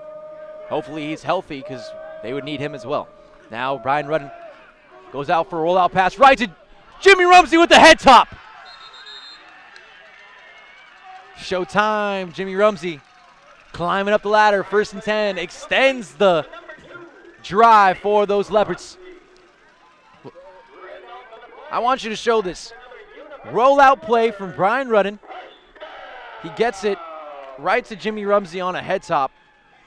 And it was just insane, Nate. It just shows you his versatility and his vertical. His athleticism is off the charts. Rumsey was sandwiched between 2 defenders that had size and leverage on him, and he went and got the vertical, got the grab. 1st down for the Leopards. That was a hurdle by Malcolm Perry. Hopefully he got 1 yard, but there's a penalty on the play. but he hurdled that man. Yeah, that got the Leopards sideline riled up. They're looking for anything still to keep the momentum rolling their way. So you're going to see this hurdle. It's called press Y on an Xbox user for Madden and press circle, but this is the play for Jimmy Rumsey on the vertical. You see that? Boom, head tops. The defensive back, number 21, Grant Chaney. No, excuse me. Jalen Efren. Personal foul. That was a freshman. Number 64, the offense. Well, he's going to learn. 15-yard penalty. First down. Excuse me. Sorry, didn't mean to cut down that official. But anyways, now that hurts Laverne. But it hurts Laverne in that. But what I was saying more on Rumsey's thing, it just shows you, hey, for a freshman, you're introduced really early to a guy that's experienced and knows how to take his mismatch really well. But now it's going to be 1st and 17. So little long way to go for the Leopards offense. The ball on the 35-yard line. Yeah, that's a crucial penalty. Goes back to almost, on the defensive side of things too. Took you out of that last drive and keeping Redlands off the board. And, you need forward progress, not backward. That's obvious. But now back-to-back plays, and this just really hurts. Maybe they placed. Perhaps it looks like the official's saying looks like he placed the ball in the wrong spot. Oh, well, that's an error mistake because now that even makes it even more. 1st and 22, ball on the 35-yard line. So you have a long way to go. And it'll be play action. Rudden gives a shot to Jimmy Rumsey. That was an easy gimme right there. Literally just got all the yardage back, and it's going to be a late hit flag. They push Jimmy Rumsey in the sticks. That's ridiculous. So you're going to see it, play action. Rudden goes, finds his man, Jimmy Rumsey. And you're going to see him right when he gets a late hit. Straight into the stick. So they're going to see what the penalty is going to be on. Didn't look as physical as I thought in live time. But regardless, it's not okay. It certainly wasn't, and Rumsey's been making some big-time plays in front of that sideline, and so, when he's over there and it seems easier to be a bit more aggressive against a smaller guy who's making a nice play in front of your team sideline. And no, it wasn't that physical, but what else are you supposed to do? Yeah. Exactly. So 2nd and 5. Now we're going to see 2nd and 5. Ball on 47-yard line. Just 8 minutes left in this third quarter, but Laverne's starting to get some traction on offense. They're going to need as much as they can get, trying to overcome a 10-point deficit. Now Rudden hands it off to Perry. Perry goes, tries to get any type of yardage as possible. Starting to get a lot chippy there, Nate. There's bodies on bodies flying, but the one thing Redlands likes to do, and they're a lot like CMS, is they like to bury their players, and they like to make them feel, they like to bury their players, and they like to make them feel the contact after the fact, the play that's already done. And you're starting to see that. And let's see if there's going to be penalties called on that as well later on. Yeah, if they're able to get away with it, it kind of works as a physical advantage to wear the other team down. That's, you embody that grit, that resilience, and you kind of start to bully some teams into a couple of victories. Exactly. 3rd and 4, motion, ball on the 48-yard line. Now a little pressure. Rudden's evading it, just throws it down the field right to Josh Hernandez for a first down. Rudden, a little magician work right there. Finding his rhythm right to Josh Hernandez.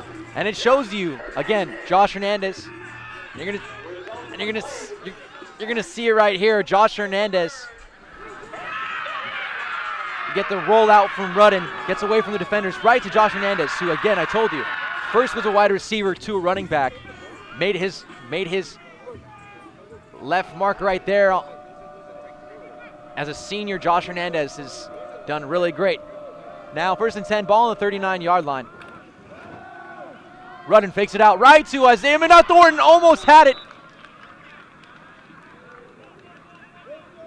Looked like Thornton was still just trying to move a little bit more downfield, and Rudden's throw was moving him a little bit more toward the sideline. Just wasn't exactly on par, the throw with Thornton's route. It looked like could have been a terrific play if he was able to make some sort of acrobatic catch, but Yeah. second down, nevertheless. Exactly, and you just see it right there. And I told him in halftime, too, I came out there, and I wanted to make some adjustments, talk to the coaches a little bit, and I said, hey, did you see those one-on-one matchups they did right there? So that maybe they try to get going and see how they're going to take away from these corners.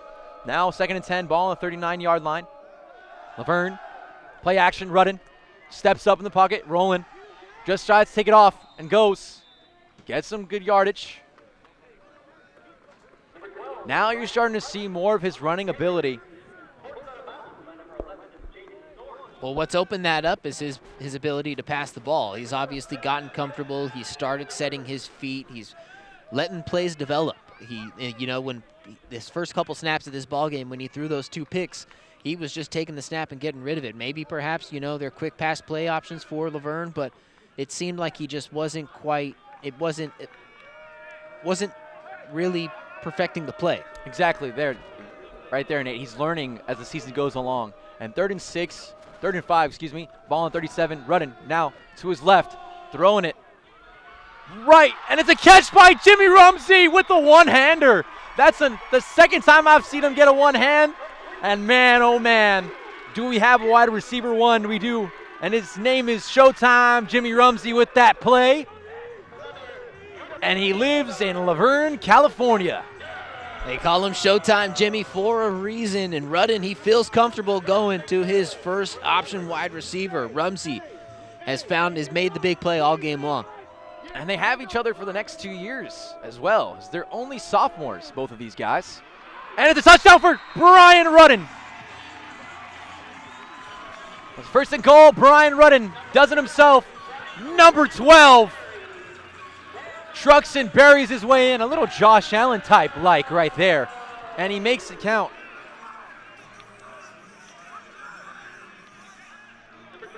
And now Laverne goes up. Tacks on some 6. Let's see the point after from Jason Lopez. But that is a momentum swinger that Laverne much needed to get them closer to victory and in this ball game. Now, Jason Lopez with the point after is good. 17-14 is the score. Laverne just capped off a drive and took about 5 minutes off that clock there, Nate. They did a lot of work on time of possession right there in that third corner. And now it's only a 3-point ball game. He steps in his throw. Rudden, you're starting to see back to his first 3 games display like on that masterclass he did. Now it's going to push him back up more in that SCIAC leaderboard, and he has one hell of a player in Jimmy Rumsey. Yeah, that was a 10-play drive. Got them 83 yards down the field for Rudden, his second carry of the game, and really he diversified the playbook right there. He showed what this Laverne offense can do when they're firing on all cylinders. Now it's a matter of can they keep the engine going.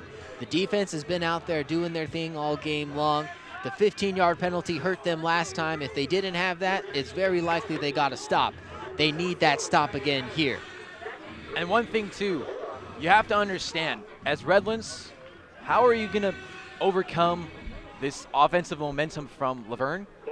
And, you're trusting a freshman quarterback now to lead. That's Cal Breen missing tackles. Excuse me. He wants to make sure that I do get him in this broadcast. Number 19 just got some good yardage for the Bulldogs, Cal Breen. But regardless, like I was saying, Nate, Redlands now starting to see, hey, Laverne's ready. Laverne's waiting for this opportunity. They're finding their momentum as a team. But now it's going to be a task for Will Reed to try to extend it because there's a lot of momentum towards the Leopard side. And they call themselves the Green Swarm in defense as well. So they're going to go swarm this quarterback. Let's see. Yeah, Reed, the freshman, he's got his hands full here. It's a close game, and the ball's in his hands, quite literally. Yep. And gets tackled for a loss. The running back, number 4, Alessio Omrambales, gets tackled for loss. 2nd and 13, ball on 29-yard line. And Delonte Moore again just making another play. He's coming off the edge. Now reading the quick pass. It's completed. Good piece of hitting from the Leopards defense. Still get a positive yardage from number 81 for Redlands. Caleb Northcroft. Well, Will Reed gets that quick bubble.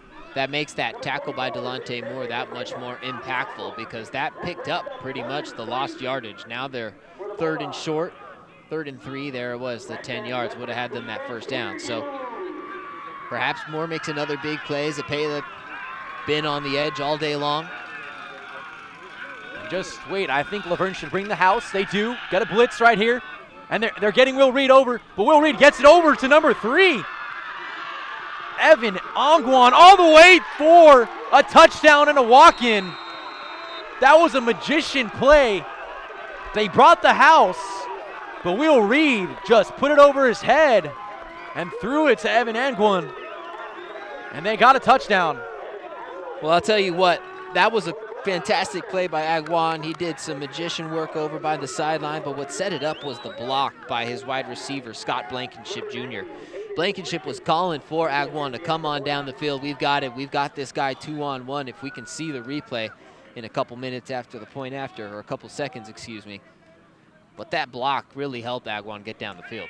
And now Petrusik with a point after attempt. It's good. And now again, adds on to a 10-point deficit. It was just a close game, but now 3 minutes and 40 seconds left in the third quarter. University of Redlands Bulldogs 24 to University of Laverne Leopards 14. But what I will say, yes, the block helped him and chipped him, got Ongwan in the end zone, but Will Reed, I want to tell you this right now. I know as a freshman that gives a confidence booster because there was 7 people. They call it a house blitz, Nate, and he literally got it over his head. There was nowhere else to go with the ball. I don't even know how he saw Ongwan, but he did. And credit Blankenship with the block, man. I think that's, you're a quarterback. That's practice. That's you feel it in practice. You felt that pressure before one way or another, whether it's in high school playing ball or at practice trying to earn your spot in this starting lineup, even as a backup. Reed came off as the second string quarterback today.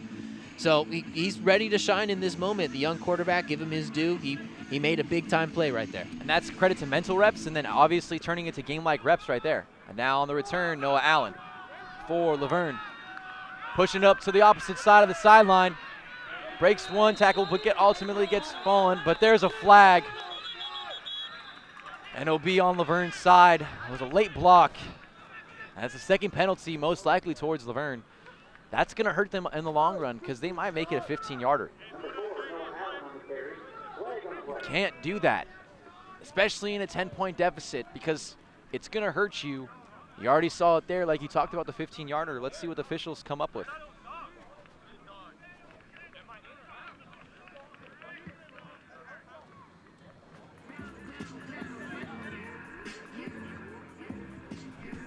During the return, legal blindside block. Return team, number 49. 15-yard penalty being forced half the distance. First down. And I called it right there, Nate. That's something that you can't have. And again, it's just the same factor I've said all year.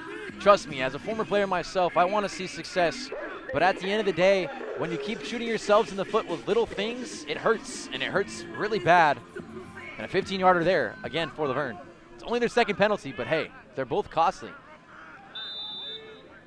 First and 10, ball on the 13-yard line, pushes them back in their own territory. Laverne offense out there. Now just a run, get a minimum of game. Number 29, Malcolm Perry on the carry. Oh, that's going to be costly right there if Perry's got banged up. And number 91, Anthony Hall. Yeah, it limps off the field. And that means if Josh Hernandez is out there, and credit to him, it's 2nd and 9 right now, ball on the 14, but credit to Josh Hernandez being out there as well. But that means either Arthur McCown or Elijah Duckworth are hurt. And that's why they're leaning on, a thin running back room itself right now. Yeah, that really changes the complexity of the game before it even began. It's unfortunate.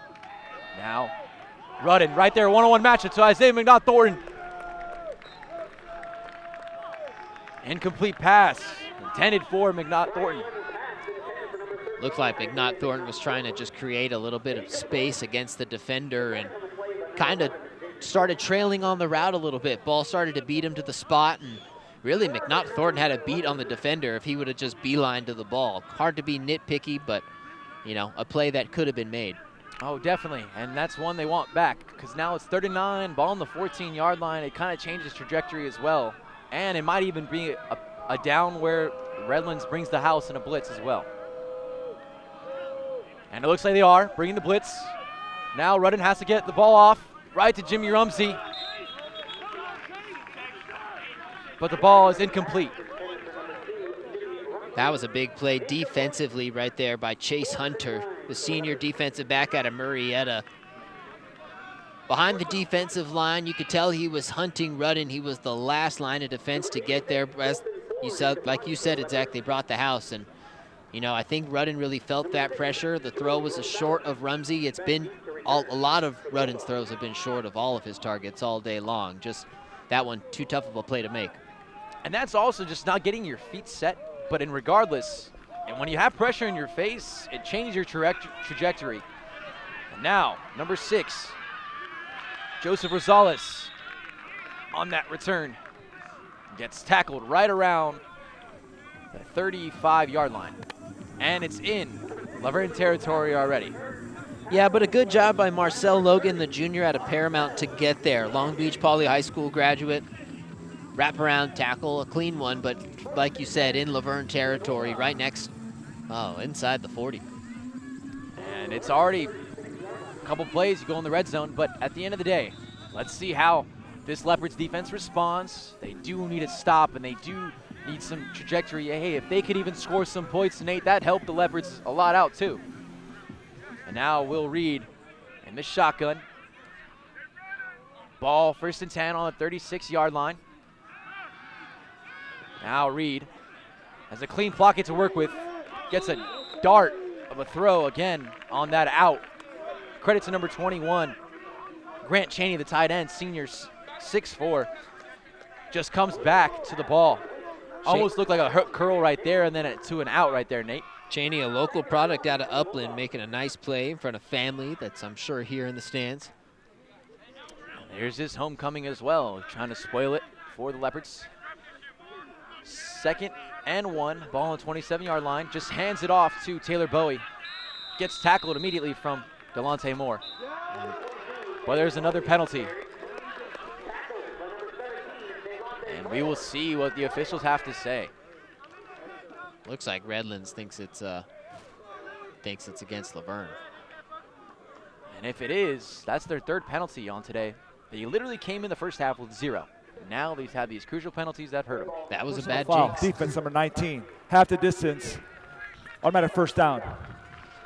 And it also moves forward progress.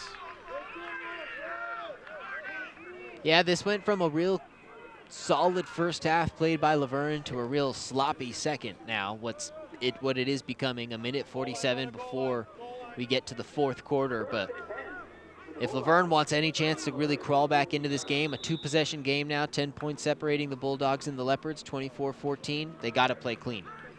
They need a turnover. They really need one. Ball 1st and 10, ball on the 14-yard line. In this 3rd quarter, Will Reed just goes quickly. It was short, and there was an error. I'll tell you what he did. So he goes, play action. He tries to get it out, and his last finger of his fingertip lost the trajectory of the ball, literally just killed and just cut the whole motion of the throw. As a quarterback, you have to understand your last finger that touches it has to give you that torque, just like a pitcher. If anything goes wrong in that, it can ultimately cost you. Luckily, there was no defensive pressure around him. Lives another day. 2nd and 10, ball on the 14-yard line. Now, read option. Will Reed has a wide open lane and takes it in for a touchdown. Read it like a clean book, saw the defensive end just play the running back, and Will Reed took it. Delonte Moore is down again, and this one doesn't look too good. He's been banged up all year. The man has done his job. And it's starting to take a toll on him when he has so much to work with. I hope he's okay. And he's gotten up. But now it's University of Laverne Redlands 30 to University of Laverne Leopards 14. 1 minute and 24 seconds left in this third quarter. And the point after from Aiden Petrusik will be right now. And that's just 2 shots, back-to-back blows.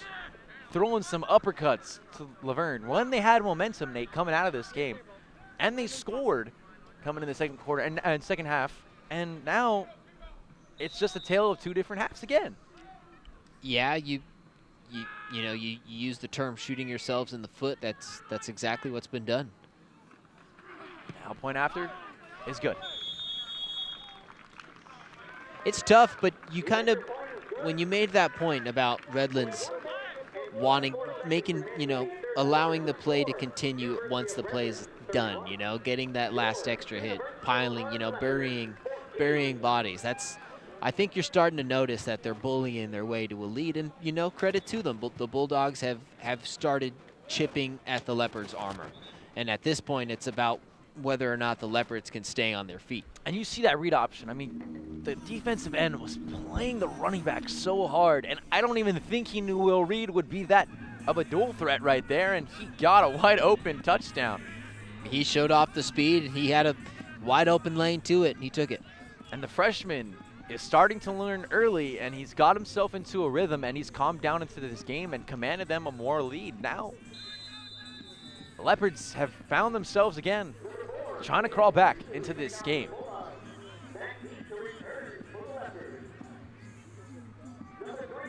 Down 17 points in this one. Laverne now back on offense. Now be returned. There's another return man. Kind of not see that Noah Allen's out there, so that was number 80. Chase Yemen. Oh, excuse me. I was reading the wrong one. Wrong card. Justin Brown, yes, on their return. Hopefully Noah Allen's okay. I noticed on the last kick return, Allen had come up a bit shaken up, was tended to by the training staff, so yes, indeed, hoping he is okay. 1st and 10, ball in the 11. 1 minute and 18 seconds left in this third quarter. Laverne Leopards back on offense. Motion by Julian Martinez. Goes in a trio bunch. Quick throw from Rudden to McKenna Ramos-Kamaka.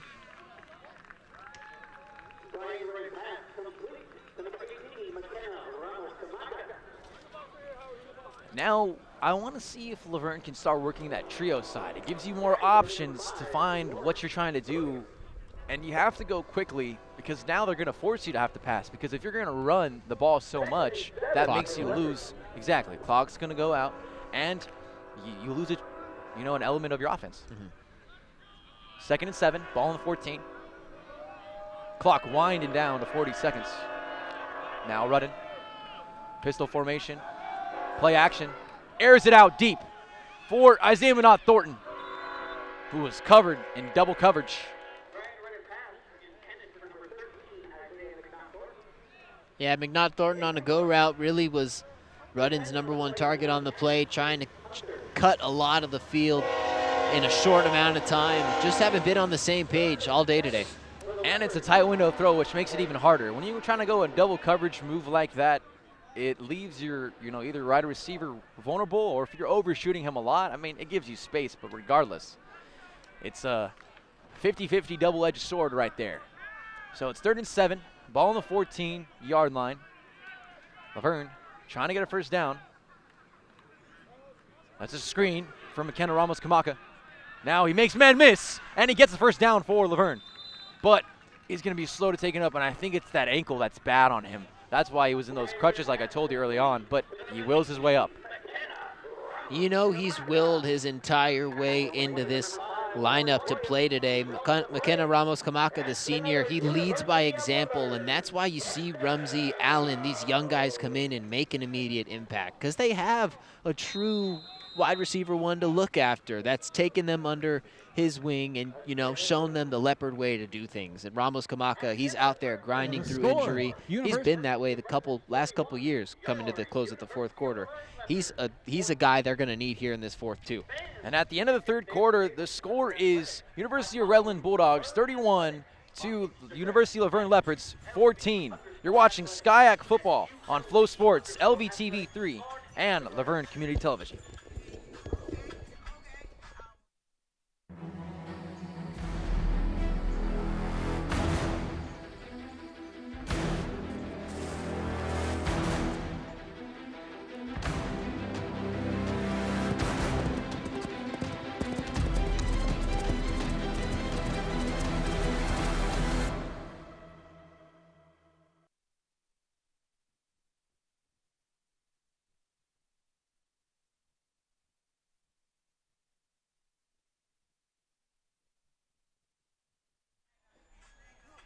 Start of the fourth quarter, 31-14. Bulldogs over the Leopards. Leopards really just trying to get things going here. 2-score, 3-score almost possession, and they're going to need to play well here, Zach.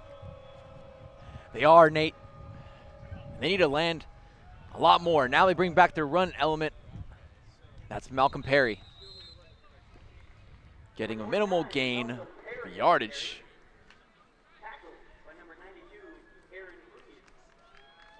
They got to go quickly, though, Nate. They have to have a tempo to them. They have to understand that when you're down 17 points, you have to go quickly and quick passes, get the defense off guard, make a momentum shifter. You want to go quickly, you have to. You have to get this ball out quickly, too. There's a finite amount of time now. It's no longer 14-0 at the start of the game with a lot of football left to play.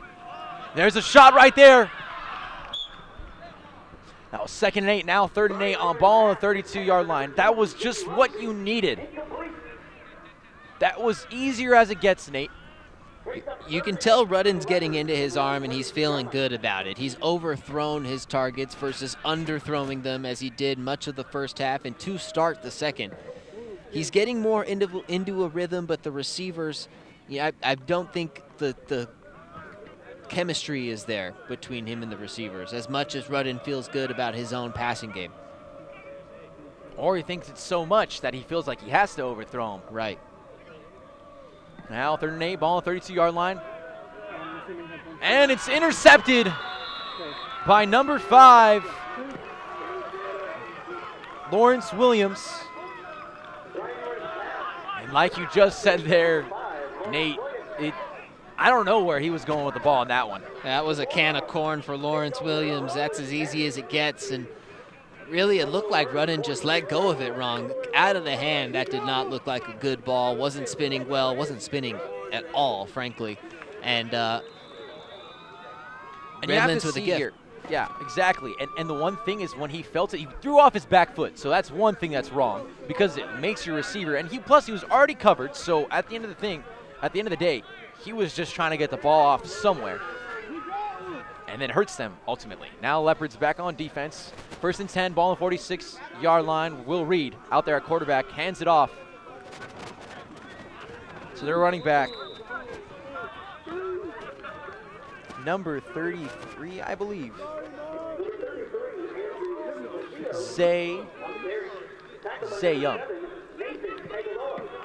Tackled by number 7, Nathan Tagaloa on that play. Second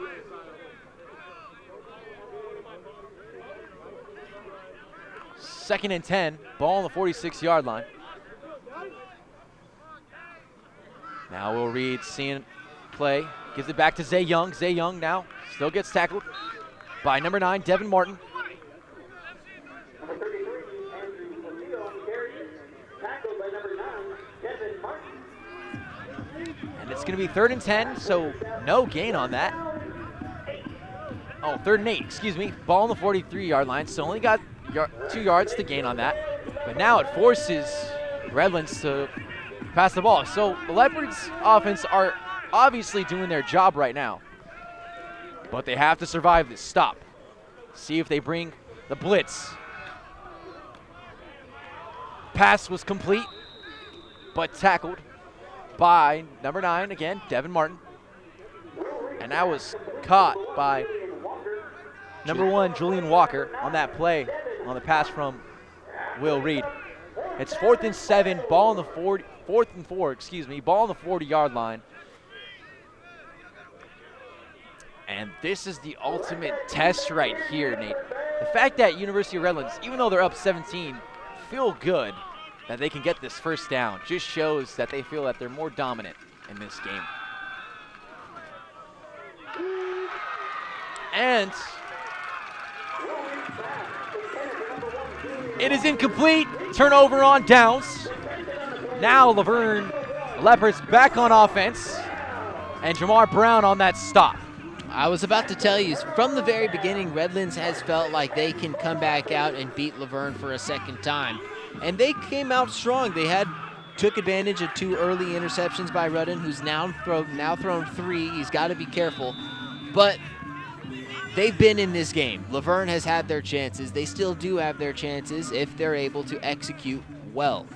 But that's the key word, is execute well. And they need a touchdown, Nate. They need a touchdown as much as ever in this whole game just to give them a chance of hope. It's ball on 1st and 10, ball on the 40-yard line. Rudden dancing around, steps up to the pocket, throws it behind his receiver. Little things like that, not throwing behind your receiver and, making your short passes, getting a little bit of forward momentum each and every time you're moving down the field. One time I'll say this, though. I'm going to protect Brian Rudden right there, only because, Nate, because the offensive linemen did not hold their blocks whatsoever. So if he's dancing around like that, that just shows you there's no clean protection. You got to get it out quick. Exactly. So now, 2nd and 10, ball on the 40-yard line. University of Redlands up 31 to University of Laverne Leopards 17. Now Rudden in shotgun, just hands it off to Malcolm Perry. The run game has not been existent whatsoever in the second half. But because the O-line isn't there. Exactly. But it's also, too, Malcolm Perry's had so many carries. Yeah, there's no other looks. Yeah, and when you only have Josh Hernandez and no other back to rely on for between those two, then it's hard for you to get any momentum in there. And credit to the Redlands D-line, just stuffing those offensive linemen back. Now it's 3rd and 12, ball on the 38-yard line. Laverne needs this first down to convert to have any chance to just cut down this deficit as time's winding down for them. It's going to be a free play, I believe, but they don't give it to him, which they should, because it would have been a catch. And at the end of the day, I don't understand on that as well, as they always play the play dead sometimes, Nate, and I always wonder why.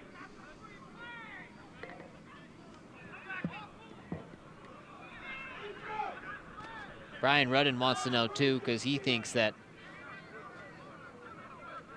this should be a catch. On the defense, number 91, make contact with the offensive lineman, resulting in a dead ball. 5-yard penalty. 3rd down. And there you go. You answered my question. You can't hit the O-lineman. That's what results in dead ball play, because let's say if the guy did jump off sides, Nate, and he didn't hit him, then yes, the catch would have counted. But since that happened, and it also silenced me, because I'm a little frustrated right there, because in football, when it's an offside, you want it to have a free play. You want the free play. Exactly. You believe it's a free play, but yeah. You can't see the fine things from here. Exactly. And then the official gets the final say-so. But now here we go, 3rd and 7, ball on the 33-yard line. Still helps Laverne with that credit now. He just got to get that. Easy catch for Juan Gutierrez. Sheds off the tackler and gets the first down for the Leopards. Little slot receiver, Julian Edelman-like. Those short guys, I have a soft spot for them because they have the will and dog in them as well, and he just got that first down for the Leopards right there, Nate. Credit to Rudden being able to turn the page all day today. He would come, say he throws a pick, comes back out, and he's got a good drive the next time. Leopards score a touchdown. Throws a pick, Leopards come back out, next drive they score a touchdown. Throws a bad pass, next pass is a good one for a first down. So, the little things. Exactly. Now, fake handoff, play action, right to Jimmy Rumsey. But looked like illegal contact right there, but there is none called. 2nd and 10. Ball on the 50-yard line. And what I also wanted to say on Rudden, too, man, Nate, as a quarterback, you have to have short-term memory loss. Right. Because, and even as a pitcher, let's say you get hung up in there, you allow a run, right? You have to be able to get that next pitch off and hopefully get a strikeout, because that's what you have to do. Those are the most mentally, sounding and tough positions in sports. Yep. Now, 2nd and 10, ball on the 50-yard line, motion Gutierrez, and now running in the shotgun, goes right to Ramos Camacho with that first down. And that was a curl route, post curl, excuse me, because he got the delay from the corner, right there, sat it. Rudden found him, tight window throw, extends the chains, 1st and 10, ball on the 35-yard line. Rudden, the sophomore from Chula Vista, showing you that he understands this offense well here in the 4th quarter. They need a score right here and a quick stop. Rudden trying to provide it. And he has 174 yards on the day, as he is the sole leader right now in this game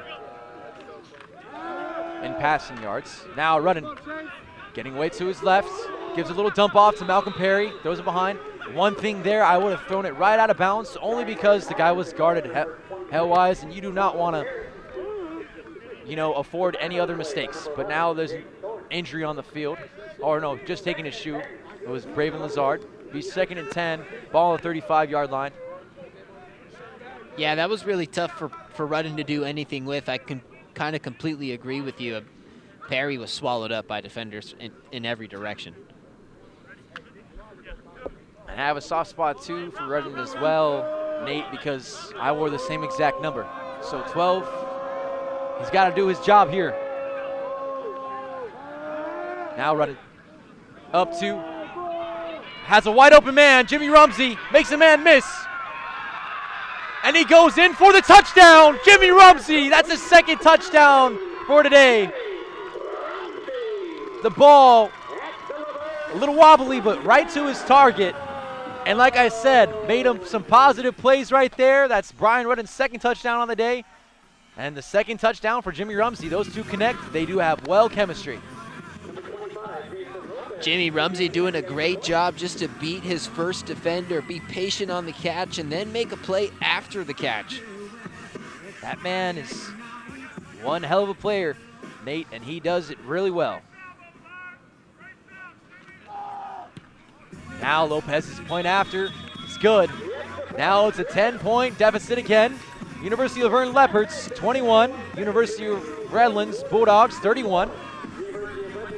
9 minutes and 51 seconds left to play in this 4th quarter. It's still a lot of football to play left, but the Leopards defense now needs another stop. It's not over. Yes, the offense did their job. Now the defense got to do their job.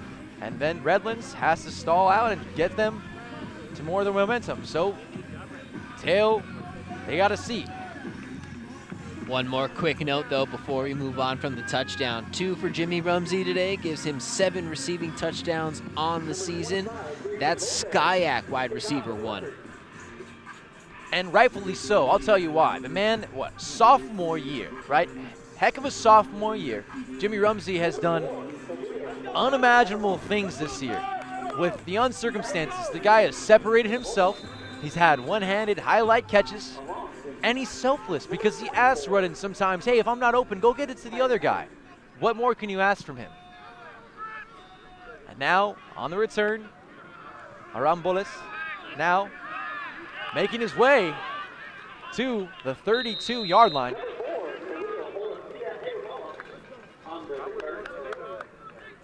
Aramboles doing a good job just to move steady down the field, finding open holes to get inside the 30 with less than 10 and a 10-point lead. Redlands obviously would love some insurance. Solid start. And now the sun's starting to peek out here for Laverne, California. That overcast that we saw earlier, now it's starting to feel like some Los Angeles weather, folks. And you know what? That also feels like the 2024 World Series champions, none other than the Los Angeles Dodgers. They had their parade yesterday on my 22nd birthday. Hey, shout out. Zach, happy late birthday. Thank you. Insane Shane and LBTV crew for always giving me and Nate the opportunity to do what we love. Oh, what is happening Little here? chippany, I know. Try to make it lighthearted because I don't want any fights here tonight. We'll figure it out from the official crew, but again, they do not like each other. Very bitter rivalry, Redlands and Laverne. Looked like it was Evan Aguan and Vicente Cepeda both getting in the middle of it. 2nd and 10, ball on the 32-yard line. Second and 9. Excuse me. Now Will Reed in the shotgun, hands it off to the running back who's just piling it and just goes and takes it. Jamar Brown with him, number 28, T.C. Williams. Looking like Jamal Williams right there. TC with a nasty hurdle helped him pick up the first yard and more. Now inside the 9-minute mark and on the Laverne side of the field. And I want to note to you too, Nate, the chippiness we're starting to see. The history for Laverne, 4-27 against Redlands on overall when they played them. So the Bulldogs have their number. And Leopards are trying to change that. Now Will Reed. Play action, tries to step up, gets sacked by Delonte Moore. And tackle for a loss of 6, 2nd and 16. Ball on the 47-yard line. For everything he's gone through today, for this season, and for the past few years, Delonte Moore, always such a shining star for this Leopards defense. Yeah, he's really grown as a leader. And the one thing about him, it's just the fierce competitor he is. You know, going up against him in practice, the man played like he played in a game. And it shows here today why he's their star-studded defensive player. Now Will Reed scrambling to his right, trying to go, gets minimal gain. There was 3 Leopards to get him anyways, so good thing he just went out of bounds because he would have took a punishment from Tagaloa, MacArthur, anybody. They want their hands on Will Reed right now. That's 3rd and 16, ball on the 43-yard line, excuse me. So I don't even think he got anything for a gain. He actually lost more yardage, 3rd and 20. So he lost 4 yards. Yeah, now we're starting to see the Leopards come alive, but they need to go quickly even more because they still got to take down this 10-point deficit lead. Ball on the 43-yard line. Will Reed with a screen to T.C. Williams. I saw a flag. We'll see what the official has to say.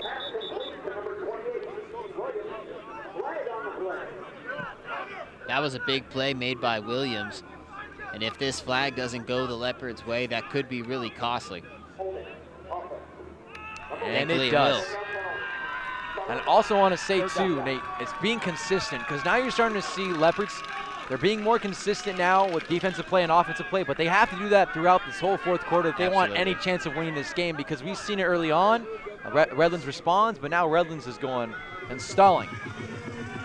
But it goes to show if the Leopards played this way the whole game, the complexity of this game would have been changed in the first half. If they didn't come out quiet, unsettled, not ready to go in the first half, in the first quarter more specifically, then this would be a different game. Obviously now in the 4th quarter, they've had 3 quarters to get it going. You don't want it to be too little too late. Now 3rd and 20, ball on the 36-yard line. He finds a man, number 88, but it's not a first down. It'll be 4th down for the Redlands offense, and number 88 caught that ball. Scott Blankenship, he had a cool chip block later on for Redlands touchdown. Caught a ball there, but it's still not enough to move the chains. And they will punt the ball away. And I want to talk about consistency too, Nate, since we did shout out the Dodgers. Same thing with the Yankees in Game 5. If they would have played consistently, they had a 5-0 lead. Yeah. And hey, in their circumstances, it didn't go their way. And it crowned the 2024 World Series champs. And also, yesterday was Fernando Valenzuela's birthday. Rest in peace to a legend. You guys are twins. Yep, exactly. Got the honor to be shared with him, and there's another penalty. Oh, boy. And Laverne's calling it on Redlands, and they're moving the ball back. Oh, let's see. Nope. Yep. 5-yard penalty, 4th down. 5-yard penalty added on to what's been A penalty-driven day for the Bulldogs. They got way more penalties than the Leopards.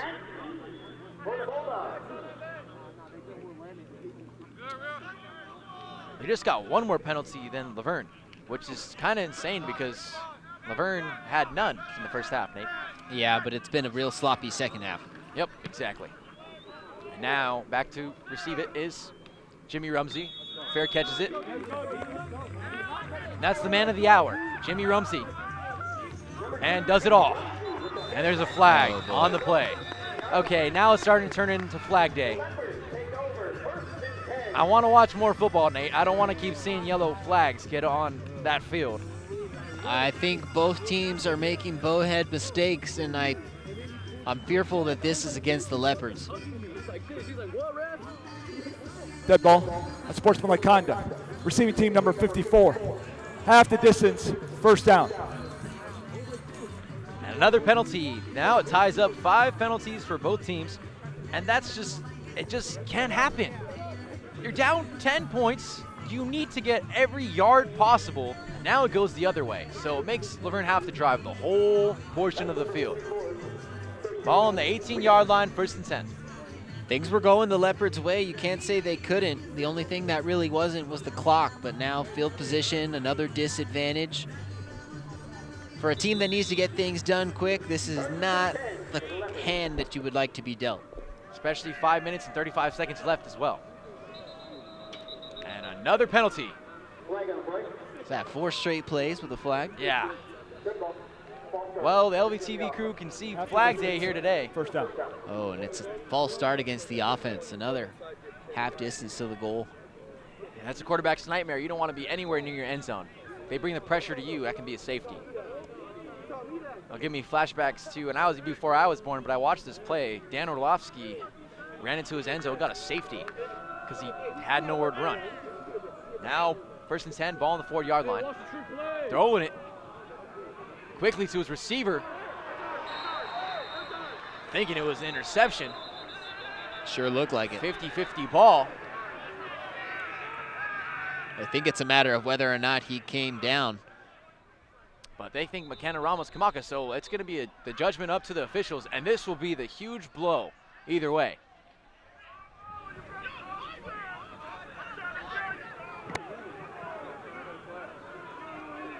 Hopefully it's in Laverne's favor. And it is. But the officials are still calling it over, so we'll see. But again, there's a lot to discuss. It's been all referees tonight. And you're going to see when he goes on there, it's a 50-50 ball for McKenna, but it almost looks like the defensive back gets it. But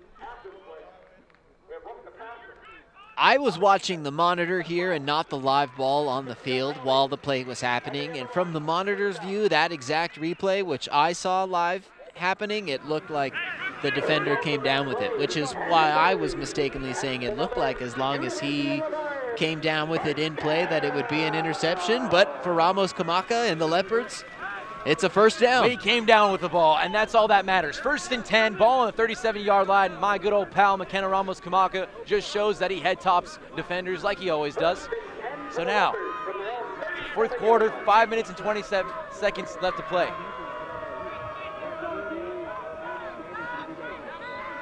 That's a big momentum shifter for Laverne as it flips field position for them in a quick of a second, and he's going to test him again. McKenna Ramos-Kamaka, ball was out of play. Be 2nd and 10, ball on the 37-yard line. Rudden thought McKenna was going to stay, miscommunication on that route. McKenna thought Rudden was waiting for him to go in. But at the end of the day, hey, you got to be on the same page, especially late in this 4th quarter, Nate. You can't let any type of crucial negative plays go in that favor. I don't mean to speculate, but I do think there was a lot of contact there when Ramos-Kamaka was trying to create some space, and I have a feeling he deterred from the route as an effort to maybe make it look less like now play action. Rudden goes up in the pocket, throws it quickly right to Malcolm Perry. Malcolm Perry. That'll be 3rd and 2. I believe. 3rd and 3, excuse me. 3rd and 3, ball on the 44-yard line. And here's the replay right here. Play action. Rudden feels the pressure, steps up in the pocket, quick to his check down. Good job by Perry to catch it on the spin move. Yes, he did, man. And now he's checking, making sure Perry knows the protection call. Obviously, might either be a run or pass. Let's see where it goes. Still pass, goes quickly. The screen to Perry. Perry goes, just needs to get it up. And there's a fumble.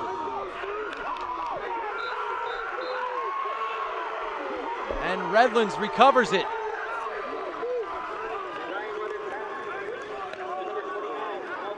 The Leopards have shot themselves in the foot all day long when it comes to turnovers, and Malcolm Perry just didn't have the ball secured there. It got punched out from the side of him, and I think that right there is the nail in the coffin. High and tight, high and tight.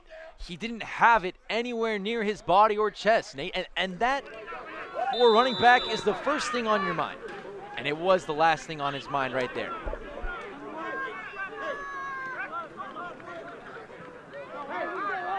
You're going to see right here, look at, not high and tight. Gets tackled, spin, and it's not there. Now Will Reed hands it off to Taylor Bowie. Malcolm Perry has had a long game. He's been the only real option for head coach Chris Creek in the backfield, and he's done what he can. You know, you're down one of a top 5 SCIAC rusher. The complexity of the game, your whole playbook was thrown off, you know, not having your top guy in the backfield. So Perry's had a long game. Not to make an excuse for him, but the game starts to speed up on you in these moments, and it just looked like that was the case there. Especially when you're not fresh. 2nd and 6, ball on the 37-yard line. Will Reed gives it to Taylor Bowie. Taylor Bowie gets tackled for a loss. Number 22, Taylor Bowie on the carry. Tackled for a loss by number 17.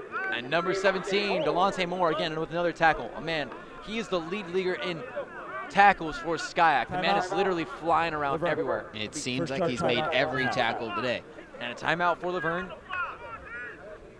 Yeah, he's almost made every single tackle for them tonight.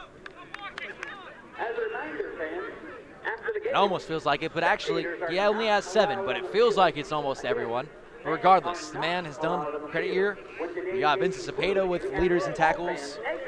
But the one thing that's crucial is those turnovers, like I said to you, Nate. It's the one thing that's been killing these teams more towards Laverne's side is 3 interceptions, 1 fumble. I mean, those are, things that really hurt you. And then, with Redlands too, they're able to, get off on those drives and take advantage of it and the field position that's given to them.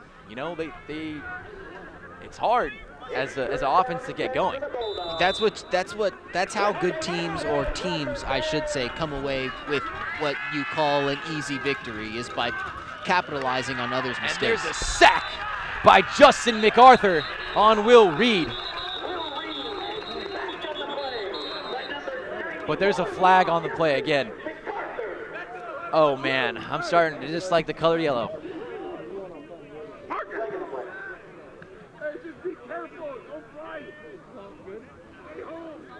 If it's on Laverne's defense, it would be really crucial because that would have been a 4th down play.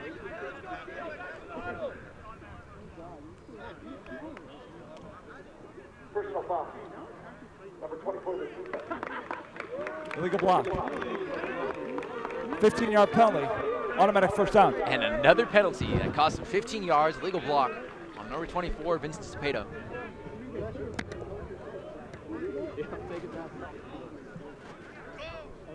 And it just hurts Laverne.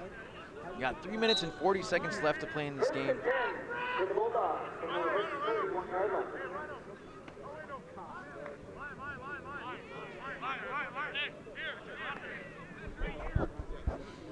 Now, 1st and 10, ball on the 31-yard line. Shotgun formation for Will Reed, trying to ice this game. Hands it off to Taylor Bowie. Bowie not getting tackled after the first 2, but gets tackled by number 96. David Cisneros. Tackle on the play by number 96, David Cisneros. Timeout. Laverne, second charge time. The one thing I got to say to you, Nate, I think the defense needs to score this. I think we need a defensive touchdown because it'd be hard for them to try to even get on the offense in a miscue because they need something. Yeah, the defense held up their end of the bargain for the first half, but as the second half continued to, progress, it just looked like this Redlands offense had too many weapons for them.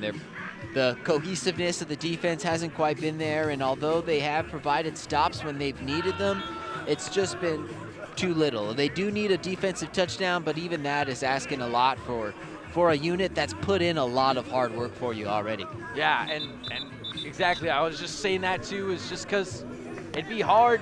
You need a turnover in general. They need your offense, because your offense is not getting it done on its own. You need the defense's help, which it's unfortunate that you have to ask your defense to do so much, but sometimes that's the nature of the beast. It's football. Exactly. Now 3 minutes and 6 seconds left. A 10-point deficit Laverne is facing. It's ball, a 2nd and 7, and a 28-yard line. Will Reed and shotgun. Just handing it off and just killing some clock to Taylor Bowie.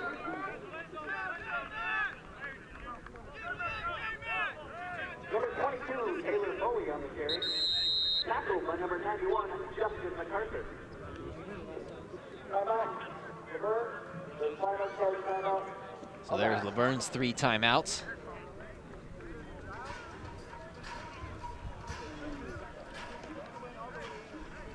(31-21), 2:54 on the clock. Redlands up by 10. Laverne, no more timeouts, Zach. It's time to just drain it all out, huh? Well, a first down will really end the game.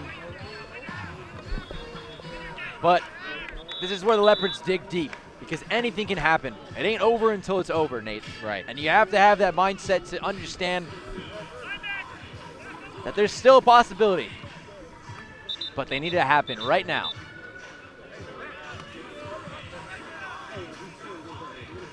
Hi, Declan. Now you're starting to see the LVTV3 crew. Shout out them with the angles and giving us all the replays that you're seeing on your feed. No place better to be than Laverne, California. Now Will Reed takes it and runs it himself. He wants to end the game himself. And he does get that first down, like I said. So with no timeouts, you're just winding that clock down, Nate. Yeah, the young freshman knew what he was doing. His coach, head coach Jim Good, trusted in him to really come out and secure this 3rd win of the season for the Bulldogs. And he's able to use his own 2 legs right there, pick up the first down, and pretty much finish things for Laverne. But both of these quarterbacks will be facing off in years to come. Will Reed, only a freshman, and Brian Rudden, only a sophomore. I mean, you're going to see a lot of their matchups against each other in these years to come, and credit to both of them. They both played, relatively well. Will Reed is getting the last laugh, though.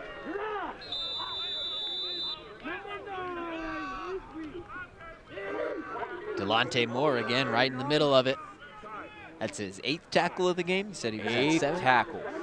And it's just testament to the defense, but it's hard to play behind all time, especially when you get early turnovers. The turnovers kill you, and people don't realize in football, if you have so many turnovers, it's a tall task for you to try to even win a game. Right.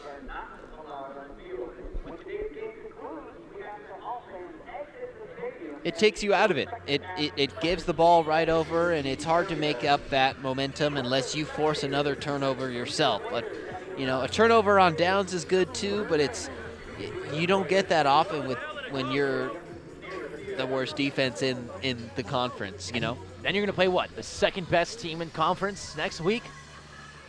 I mean, that's the team atop the surf. Yeah, and at the end of the day, Nate, you're setting yourself up to understand the adjustments you have to make. You have to adjust the game plan regardingly, not just to what you feel like they're going to run. You have to do it every single drive because there's always some type of flair that any team can bring you. If they know your number called, that's the amount of time you'd be watching film all the time that you see. And you see it here. Redlands came out with a game plan, asserted their dominance. I mean, still 2 minutes left to play. I hope for a miracle. This Redlands team looked like a team that prepared for this week. Not that Laverne didn't, but this is a Laverne team that, you know, when it comes to this time of the year, you're beaten and battered down. So Now Taylor Bowie. Now a tackle for a loss. Delonte Moore. One of the highlights of the Leopards defense here today. yeah, he always is out there making big plays, and although he's gotten beat up too, he's still providing a good beating. He is literally hobbling, Nate. I literally can see the man hobbling, and he still has the willpower to just tackle them for losses. That's something, a credit to him.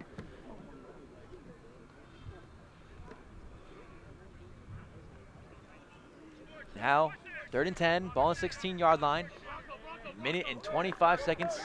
Hearing the adjustments from Will Reed, calling Bronco. Another run play. Nope, fakes in the pass.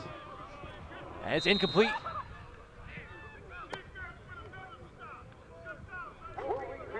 Still trying to add on more. Don't you think that's kind of... What do you feel about that? When you try to add more onto a score, you're on 10 points. I mean, I don't know. I think the game has been a little chippy, and, you know, to assert your dominance, I guess, to say, over the other team at the end of the game isn't, doesn't seem far-fetched, but now it just looks like they'll put it away with the field goal.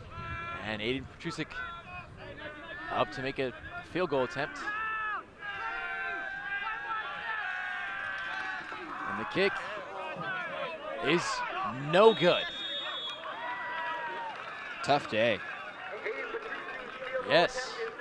He's made his extra points, but when it came to some of his field goals, did not go his way.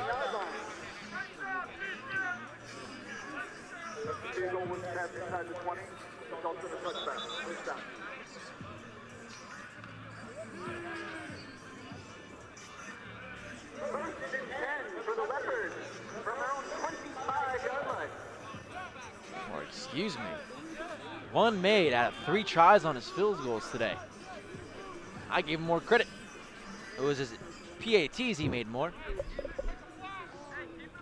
So yeah, very tough day.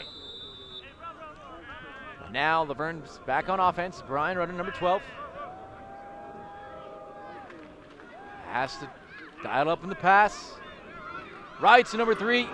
Incomplete though.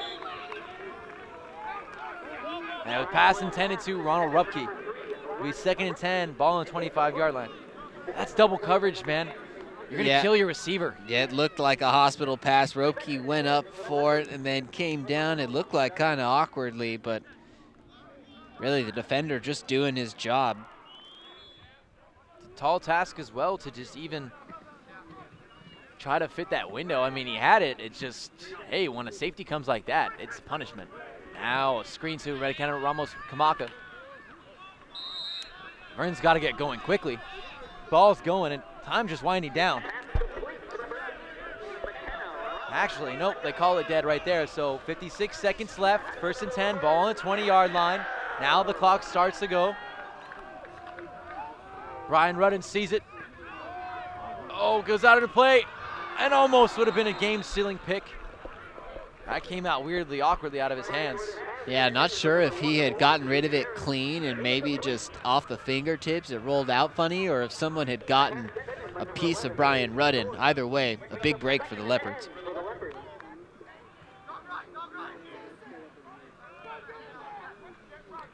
.44 seconds left.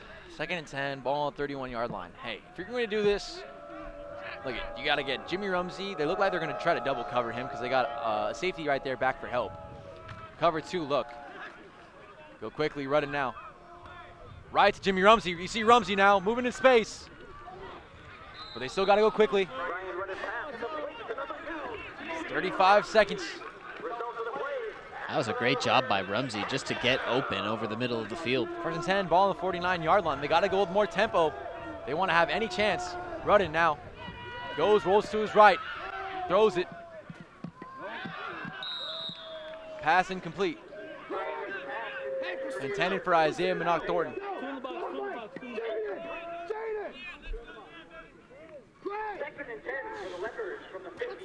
Nate, do you feel like it's too little too late? I just think this Leopards team is gassed. It didn't want to say too little too late, but to score 10 points in 24 seconds seems like it would take a miracle. Well, I'm rooting for them, Nate. I only said that because I want to see your point of view. I'm rooting for them. Give me a Hail Mary. Show me something. Come on. And running right there to Ronald Rupke. And that's a catch. Nope, incomplete. Never mind. Another hospital pass. 3rd and 10. Ball on the 50-yard line. 17 seconds left. That made me uncomfortable. That just looked like a case of whiplash. It was also a rib shot, too. I mean, Roki goes up for that catch, and he gets pushed from the back as soon as it hits his hands, and you could see his body just saw it on that replay, man. That guy became the letter C. It was tough. He's a tough guy, too. He already had a touchdown against Redlands, so Redlands trying to get his punishment back because he got a kickoff return touchdown the last time they met. Now Rudden gets out of a sack. He just got to get over. Not quite out of it. And he gets sacked by number 11, Jaden Thorne. And that ends the ball game. University of Redland Bulldogs 31, to University of Laverne Leopards 21. That ends the ball game right there on that sack. And the Leopards will fall to 0-8 and 0-6 in SCIAC. And Redlands will move up to, I think, 3 wins. It sure is. Redlands improves to 3-5 on the season, 3-3 in SCIAC play. The Leopards still winless, 0-8 on the season, with Chapman ahead next week on Senior Day, Zach. On Senior Day, November 9th, they'll play them, and then Redlands will play Pomona Pitzer. Pomona Pitzer, hey, 2 tough teams you have to play, and those, I think, Pitzer and Chapman are tied for 2nd. So both of those teams need to win if they want, to try to get CMS, that SCIAC championship. But regardless, credit to both these teams playing out here tonight. Will the Leopards get their first win next week? We will have to find out. But one thing they have to do, and one thing that's been their Achilles heel all year, Nate, is shooting themselves in the foot. And it's something they have to clean up because they have the offensive willpower. They have the defensive skill players. But at the end of the day, you can't do much when you get so many turnovers, right, Nate? You're absolutely right. This team is still just trying to gel together and become one as a unit and get things going from the very first snap. From the very first snap today, this team didn't have it. Brian Rudden just didn't look like he was quite there. He was not on the same page with his receivers, and it was tough to get going. Once they did in the second half, things looked solid, but it was too little too late. The defense held up as long as they could, but they were beaten down by the end of the game. Credit Delonte Moore, Vicente Cepeda. Credit the whole Leopards defense. They played better than their worst in the conference shows in the statistic category, but tough loss. And the Leopards also matched their average in a game with 21. So, again, the offense still got it to there, but it still wasn't enough. So, at the end of the day, you have to just, bounce back with these punches and try to find the mistakes and clean them up for a team that, they have to face in Chapman. And one thing, too, it's always a credit to have you here, Nate. I want to, tell people, I know we only got 30 seconds left, but Nate's moving to Washington, folks. This. I am going to do it. He's been one of kind of a guy here. He's helped a lot for the crew and helped me and shaping me to a better broadcaster myself. So, good luck, Nate, on Friday. Thank you. Bringing the Leopard mentality. Thank you. And love from LVTV as well. Thank you. It's always love for LVTV. This is the best crew in Southern California, and they always put on a show. It's a great place to go to school, and you have a bright future ahead of yourself, Zach, and everybody at LVTV. The camera assistants, camera operators. Shane Rodriguez, you run one heck of a program, so thank you. He's the greatest of all time. Him and Mike Laponis, they do it well. And concluding here tonight in SCIAC play, University of Redlands, 31 to the University of Laverne Leopards, 21. I'm Zach Gretsch, alongside my mentor, Nate Rodriguez. Sign out one more time for me, Nate. I'll see you later, Zach. I'm sorry about that. All right, have a good one.